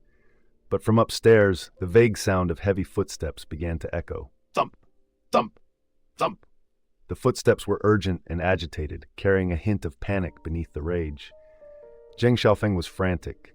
His hearing was even sharper than Ningqiu Shui's. In his mind, he could already picture the dormitory manager relentlessly descending the stairs. Hurry! Hurry! He urged Ningqiu Shui. But Ningqiu Shui's movements remained unflustered. Those who constantly face life-and-death danger and escape by the skin of their teeth often share one trait. The more dangerous the situation, the calmer they become. He knew the situation was critical, but he must not rush. At the same time, people like that usually have decent luck. There were 10 keys on the keyring in total. One had already been used to open the outer door, so only 9 remained. Ning Chushui had just tried the 8th key when the lock clicked open. So it wasn't the 9th one, he thought to himself. Finally, the trap door was open. The thick, moldy stench inside could no longer be contained. It rushed out, slamming into his face. Ning Chushui's stomach churned. He fought back the nausea, forcing himself to follow the damp steps down into that terrifying basement. Light from the room above spilled through the entrance, casting a dim glow below. The silence was bone-piercing. Scattered throughout the room were torture instruments and shattered human remains, bones mixed with rotting flesh, discarded into forgotten corners, reeking of decay. And on 3 walls of the room, 3 special torture devices were fixed in place, connected by iron chains. On those chains hung 3 sets of skeletal remains, incomplete and rotted away. Rotted to this state, and they're still chained up? What kind of grudge is this deep? Ning Chushui stared at the 3 skeletons, silent and speechless. It's mainly to bind their resentment after death, Zheng Xiaofeng said, standing beside Ning Chushui. At first, the dormitory manager probably just had a passion for torturing and killing students who broke the library's rules, but even he didn't expect that the resentment of these 3 students would become so terrifying. As time passed, he no longer dared to remove their chains. He's coming soon. Unlock them. End this farce that has dragged on for 14 years. Ning Chushui did not immediately follow Zheng Xiaofeng's words. Even though he could also hear the dormitory manager's footsteps approaching from above, he still asked, I have a question. These 3 ghosts are so powerful. After the dormitory manager dies, will they massacre the other students in the library? Zheng Xiaofeng shook his head. No. Their resentment is aimed at the school's teachers. As long as the library students don't provoke them first, they won't harm the students indiscriminately. Ning Chushui jingled the keyring in his hand and began unlocking the chains. So, Huang Dingding's plan is to kill all the teachers in the Blood Cloud Library? Zheng Xiaofeng's face showed a hint of hesitation. She didn't tell me clearly, but I think that's the case. Ning Chushui raised an eyebrow. You don't even know her plan, and you sacrificed your life for it. I still thought you weren't an idiot, but it seems you take me for one. Zheng Xiaofeng said, but she showed me the only possibility to save the homeroom teacher. Ning Chushui, that old man named Dong? You've investigated me, so you must know there's only him. The sound above grew closer. Zheng Xiaofeng's tone and expression had clearly become anxious, but Ning Chushui only tested the key, still unable to unlock the shackles. I truly admire that homeroom teacher, daring to challenge the library's rules for the sake of his students. But I don't think the students of the Blood Cloud Library will repay him in kind. Zheng Xiaofeng's eyes widened at this, then a smile crept across his face. Is it because the students in this library are too weak? Even when their lives are threatened, they stay silent, not daring to fight back? Ning Chushui pointed at the fragments of corpses on the ground. They all died in silence. Zheng Xiaofeng's voice turned sharp. But there will always be one person who stands up. It just so happens that person was him, and it just so happens that person is me. One more question. What exactly did Huang Dingding show you that made you willing to actively seek death? Zheng Xiaofeng no longer dodged Ning Chushui's questions. She took me to see Teacher Dong's corpse. Even though he was dead, the academy still wouldn't let him go. A terrifying force bound his soul here, tormenting him day and night. Human strength is far too feeble. She told me a method, asked me to cooperate with her to complete a task, and said it could save Teacher Dong. I know what you're wondering. Human sacrifice often goes unrewarded. A gambler can change his fate overnight, while a hard-working farmer might stay poor his whole life. Teacher Dong was willing to risk his life to protect his students, but that doesn't mean his students were willing to repay him in kind. But for me, life from childhood to adulthood has always been bleak. Suddenly, I saw a glimmer of light, yet it vanished in an instant. I truly wanted to grasp it. There's a saying, a moth darting into the flame. I am that moth. As Zheng Xiaofeng spoke, footsteps overhead reached the door. A bone-piercing chill and murderous intent flooded in. Ning Chushui could even hear the dorm manager's ragged breathing. Zheng Xiaofeng turned his head to look, his eyes carrying an indescribable worry and tension. "You find the key quickly. I'll hold him off." Before he could finish, Ning Chushui unlocked the restraints, binding the 3 skeletons with a speed that left him stunned. "No need. I've already found the key." After Ning Chushui unlocked the restraints on the 3 skeletons, the basement remained eerily silent. The dorm manager's legs had appeared on the stone steps. With each step downward, the chill emanating from him intensified, a terrifying tremor that seemed to pound directly against Ning Chushui's heart. Only when the dorm manager's tall, ferocious figure stood before them did Ning Chushui say to Zheng Xiaofeng, "It's not that I doubt you, but is there a chance those 3 friends of yours have long since vanished?" He had unlocked the chains on the wall a while ago, yet the 3 terrifying ghosts Zheng Xiaofeng spoke of had still not appeared. In the current situation, Ning Chushui believed that Zheng Xiaofeng would not deceive him. But even a ghost could make a wrong judgment sometimes. Once Zheng Xiaofeng's judgment was wrong, then the ghost artifact related to the lady in black in his hand would have to be activated once more. And from his observation, this ghost artifact could only be used one more time at most. This was his greatest talisman of protection. If he could keep it, he should. If it was gone, he would have to borrow from Bai Xiaoxiao. That would greatly affect Bai Xiaoxiao's chances of survival. My judgment will not be wrong. The resentment in the basement is growing heavier. Zheng Xiaofeng's tone had steadied a little, no longer as panicked as before. The dormitory manager's gaze swept across the 3 locks already opened on the wall. His bloodshot eyes seemed ready to shoot out killing intent. He let out a furious roar and lunged toward the 2 of them. Ning Chushui and Zheng Xiaofeng were both startled. The strength of the dormitory manager was truly terrifying, roughly not inferior to the lady in black at her peak. If he really attacked, it would only take 2 or 3 moves to kill them. "Hey!" Just at that critical moment, a cold and eerie laugh echoed from the corner of the basement. This sound carried an indescribable venomous hatred, and it actually made the dormitory manager's attack pause. The 2 looked toward the source of the laughter. They saw a short, stout black shadow, missing one arm, standing in the corner, faint and blurry, twisting its body in a strange posture. "Yang, Ah Ming, why aren't you 2 awake yet? Big Bear has come to find us again. It seems 2 classmates have helped us take off the dog chains. Then today, we don't have to be dogs anymore." It muttered strange words. Ning Chushui heard them and couldn't help but get goosebumps. What exactly had happened in this basement over the past 10+ years? How had these 3 trapped vengeful spirits been treated? "Wah wah wah, ha ha." A voice that was both crying and laughing echoed from another corner. This time, it was a black shadow huddled in the corner, arms wrapped around its knees, its voice muffled and thick. "Then today, let Big Bear be the dog. I want its eyes. No, I want its heart." The dormitory manager looked as if facing a great enemy, retreating toward the stone steps behind him. His voice remained cold. Disobedient students should be punished. As soon as he finished speaking, his body froze. The final black shadow appeared behind the dormitory manager. It said nothing, but its eerie blue eyes expressed everything it wanted to say. This was a boy who looked very timid, short and thin, hands clasped behind his back, a smile on his face.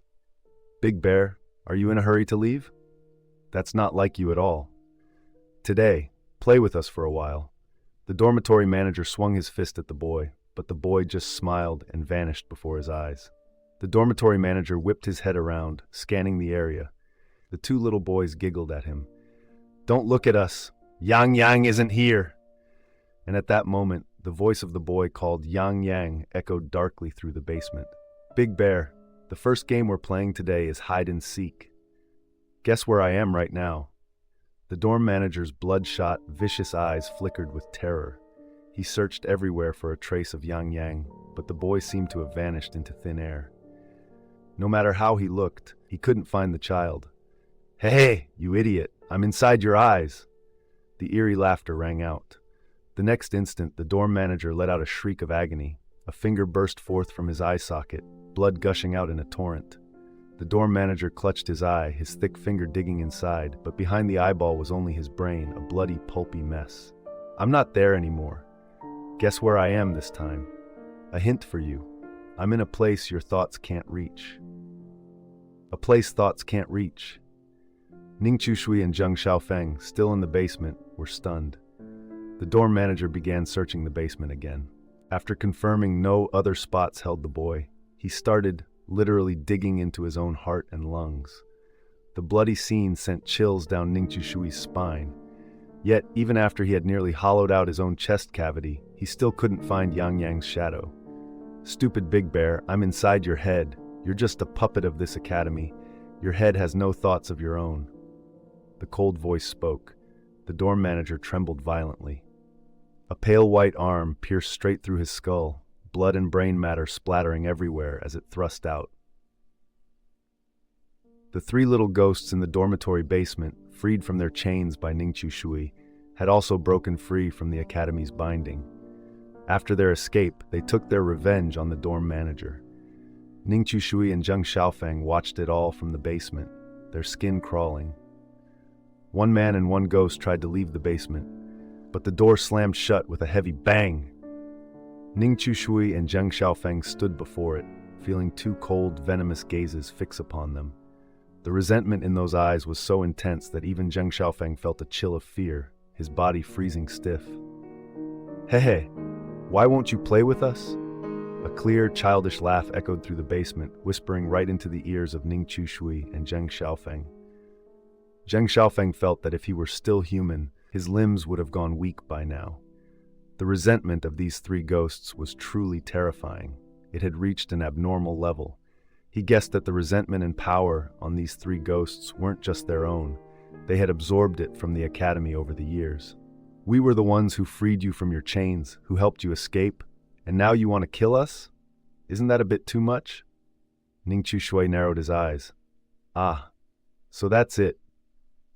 You are our benefactors.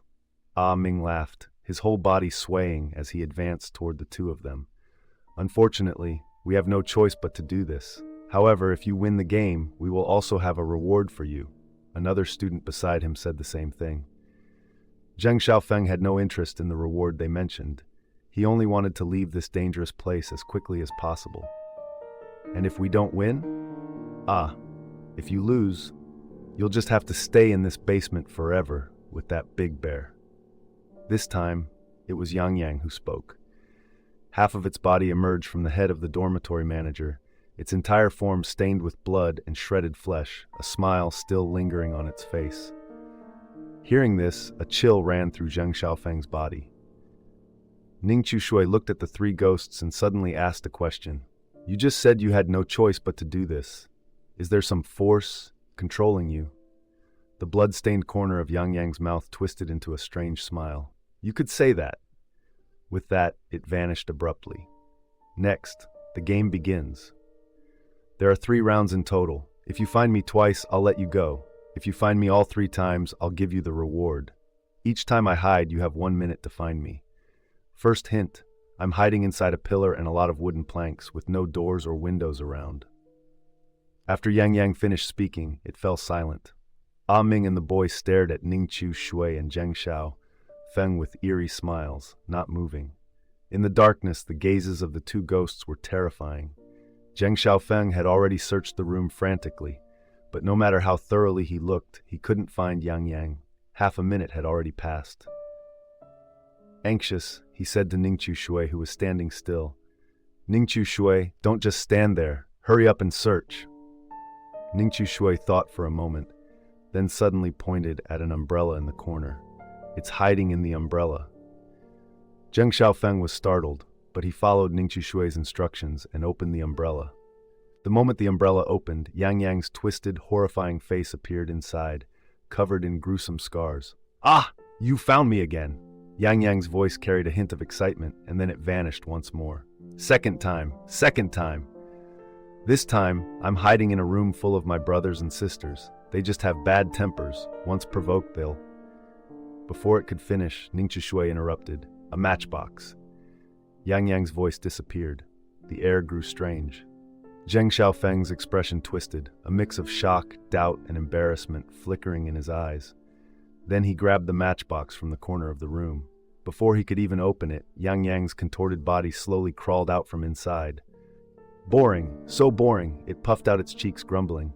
Then, Yang Yang vanished again. Third time. I'm hiding in a place you can clearly see, but you always miss it. Clearly see, but always miss it?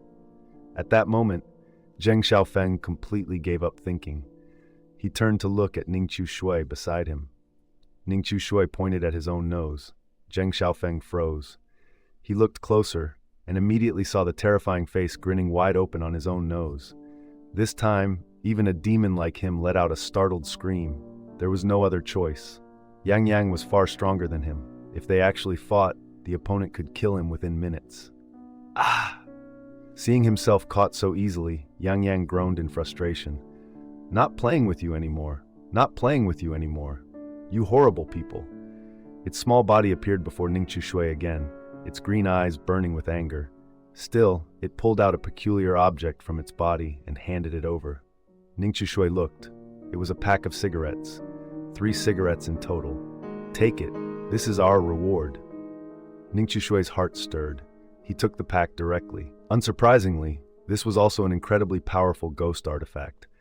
Zheng Xiaofeng showed no reaction. After all, he wasn't a codebreaker, and he didn't smoke. I have one more question. Ningqiu Shui's voice was calm. What is the exact closing time of the library on weekends? Hearing this, Yang Yang's eyes darted around. A sinister smile spread across its blood-soaked face. You want to escape? Ningqiu Shui shrugged. That's right. I don't really like the library. Yang Yang's voice dripped with malicious implication. How naive. Do you really think the library would be kind enough to let students leave? Ningqiu Shui's brow furrowed slightly. What do you mean? Yang Yang twisted its body, giggling. Many students know the exact closing time of the Blood Cloud Library, but its voice suddenly dropped to a bone-piercing chill. No student has ever escaped from the Blood Cloud Library. Ningqiu Shui had won Yang Yang's game, but Yang Yang revealed a crucial piece of information to him, that no one had ever escaped from the Blood Cloud Academy. If you want to know the exact closing time of the academy, go check the homeroom teacher's office. That's within the rules. You want to see the schedule, the homeroom teacher has no reason to refuse. Yang Yang finished speaking, then skipped over to the dormitory manager. The dormitory manager seemed to be controlled by some force. At this moment, the once fierce and powerful manager couldn't move at all. So, the academy gates will open at that time too? Yes. Yang Yang paused for a moment, then broke into a radiant smile. The academy's rules are set by the academy itself. It will not violate its own regulations. When the school gate is scheduled to open, it will definitely open. But whether the students can get out, that is another matter entirely. I can only tell you this much. If you want to know more, you must go find the homeroom teacher yourself. The authority of a homeroom teacher in this academy is far greater than you imagine. They know many things. Ningqiu Shui thanked the 3 ghosts, Yang Yang, Yang Yang, and Yang Yang, then left the basement with Zheng Xiaofeng. The dormitory manager is dead. The academy surely won't just sit back and do nothing, right? Ningqiu Shui asked Zheng Xiaofeng once they were out of the basement. He replied, That's for certain. This academy is far more terrifying than you think. To be honest, I only want to liberate Teacher Dong. As for Huang Dingding's plan, I don't fully understand it. I also feel she might fail. But she is a brave girl, a determined one. In all these years, she is the only one who has dared to stand up against this academy. I admire her greatly. Ningqiu Shui was silent for a moment. Can I meet her? Hearing this, Zheng Xiaofeng hesitated. It's possible, but I need her consent first. Huang Dingding now is not the same as before. Ning Shui nodded. I can wait. Tell her about it for me tonight. Zheng Xiaofeng agreed, but as he left, he warned Ningqiu Shui. Although we know each other now, I must warn you, in the upcoming exams, do not get first place. If you do, I will still kill you. Ningqiu Shui made an okay gesture. One man and one ghost parted ways. Ningqiu Shui walked toward his dormitory and found Lu Chun sound asleep under his blanket. Zzz. Hearing Lu Chun snoring, Ningqiu Shui chuckled. This kid, when it comes to sleeping soundly, he really is just like Liu Renfeng. It's fitting they share the same surname. He returned to his own bed and lay down to rest. The next morning, they were awakened by the bell. Ningqiu Shui was groggy for a moment before getting up to brush his teeth and wash his face. Although there was no dormitory manager urging them this morning, the bell would not ring a second time. If they overslept, they would be in serious trouble. The four of them gathered in the cafeteria, eating breakfast and exchanging information. 2 more people died last night. Bai Xiaoxiao bit into a steamed bun. 8 people left. Besides us, there are 5 ghost guests. Everyone is on edge now. No one wants to share the clues they've gathered. Ah, right. That woman who came to exchange information with us earlier, Shui Wan, she's dead. Ningqiu Shui frowned. Shui Wan is dead? Bai Xiaoxiao nodded, a hint of regret in her voice. That's right. Actually, she's not bad. Keeping her alive would be more valuable to us. But I heard she went to the principal's office in the teaching building last night to investigate something. After that, she never came back. She's probably already met with misfortune. Hearing this news, Ningqiu Shui said, then she must have discovered some very important clue. Otherwise, she wouldn't have risked going out at night. As a ghost guest who had passed through at least 4 doors, she couldn't possibly be unaware of some basic hidden rules. The night after the Crimson Door opened was the time when demons and monsters ran rampant. Unless there were special circumstances, ghost guests usually wouldn't act at night. Ningqiu Shui felt that Shui Wan must have learned some information related to the path of survival, which was why she was in such a hurry to confirm it. Thinking of this, he suddenly said to Liu Chun beside him, Liu Chun, after we finish eating, take us to the head teacher's office. Liu Chun was drinking soy milk. Upon hearing this, he immediately spat out a mouthful. Bai Xiaoxiao was sitting right across from him, but her reaction speed was clearly faster than Liu Chun's. Before he could even spit, she gave him a slap. Smack! It wasn't too loud, but it was definitely painful. Liu Chun's entire face was knocked to the side. The soy milk in his mouth sprayed out, not a single drop landing on Bai Xiaoxiao. Sorry. Bai Xiaoxiao apologized sincerely. Liu Chun felt his cheek burning hot, but he didn't blame Bai Xiaoxiao. After all, this woman had promised him a sum of money. It's fine. It's fine. Liu Chun waved his hand. Then he looked at Ningqiu Shui with a shocked expression. No way, brother Chu Shui, what are you thinking?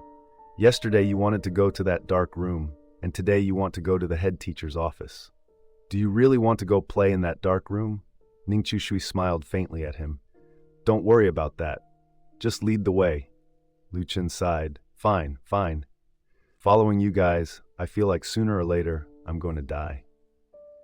After finishing breakfast, Liu Chun led Ningqiu Shui and the 2 girls to the head teacher's office. He seemed to be very wary of this place. We're here. I'm not going in. You guys go ahead. Ningqiu Shui and the 2 girls walked into the office. They found several people inside with pale faces, sitting in their seats, staring at them intently. Which class are you students from? Facing this cold question, Ningqiu Shui really wanted to reply with one sentence. None of your damn business. But he still remembered the contents of the student handbook and spoke politely. I want to see the class schedule. A teacher sitting nearby shot him a sharp, icy glare. Morning reading is about to start. What class schedule? Get back to your seat now. Ningqiu Shui was not intimidated by the man's stare. Excuse me, teacher. I recall this is within the academy's regulations, isn't it? Why won't you let me see it? Outside the door, Liu Chun was secretly watching. He was infected by Ningqiu Shui's courage. A surge of hot blood rushed to his head. Then he shifted his posture and continued his covert surveillance. I told you, get back now. The teacher stood up, his gaze turning colder, as if he wanted to devour Ningqiu Shui whole. Ningqiu Shui shrugged. Sorry, teacher, but I want to see the class schedule. Bai Xiaoxiao, standing nearby, seemed to sense Yang Mi's fear. She took her hand and gave it a reassuring squeeze, a silent signal not to be afraid. Bai Xiaoxiao believed that Ningqiu Shui dared to be so bold because he must have some backing. Moreover, from the way Ningqiu Shui asked his question, Bai Xiaoxiao vaguely sensed that this so-called class schedule must contain crucial information. If you enjoyed this story, please hit the like button and subscribe to support me.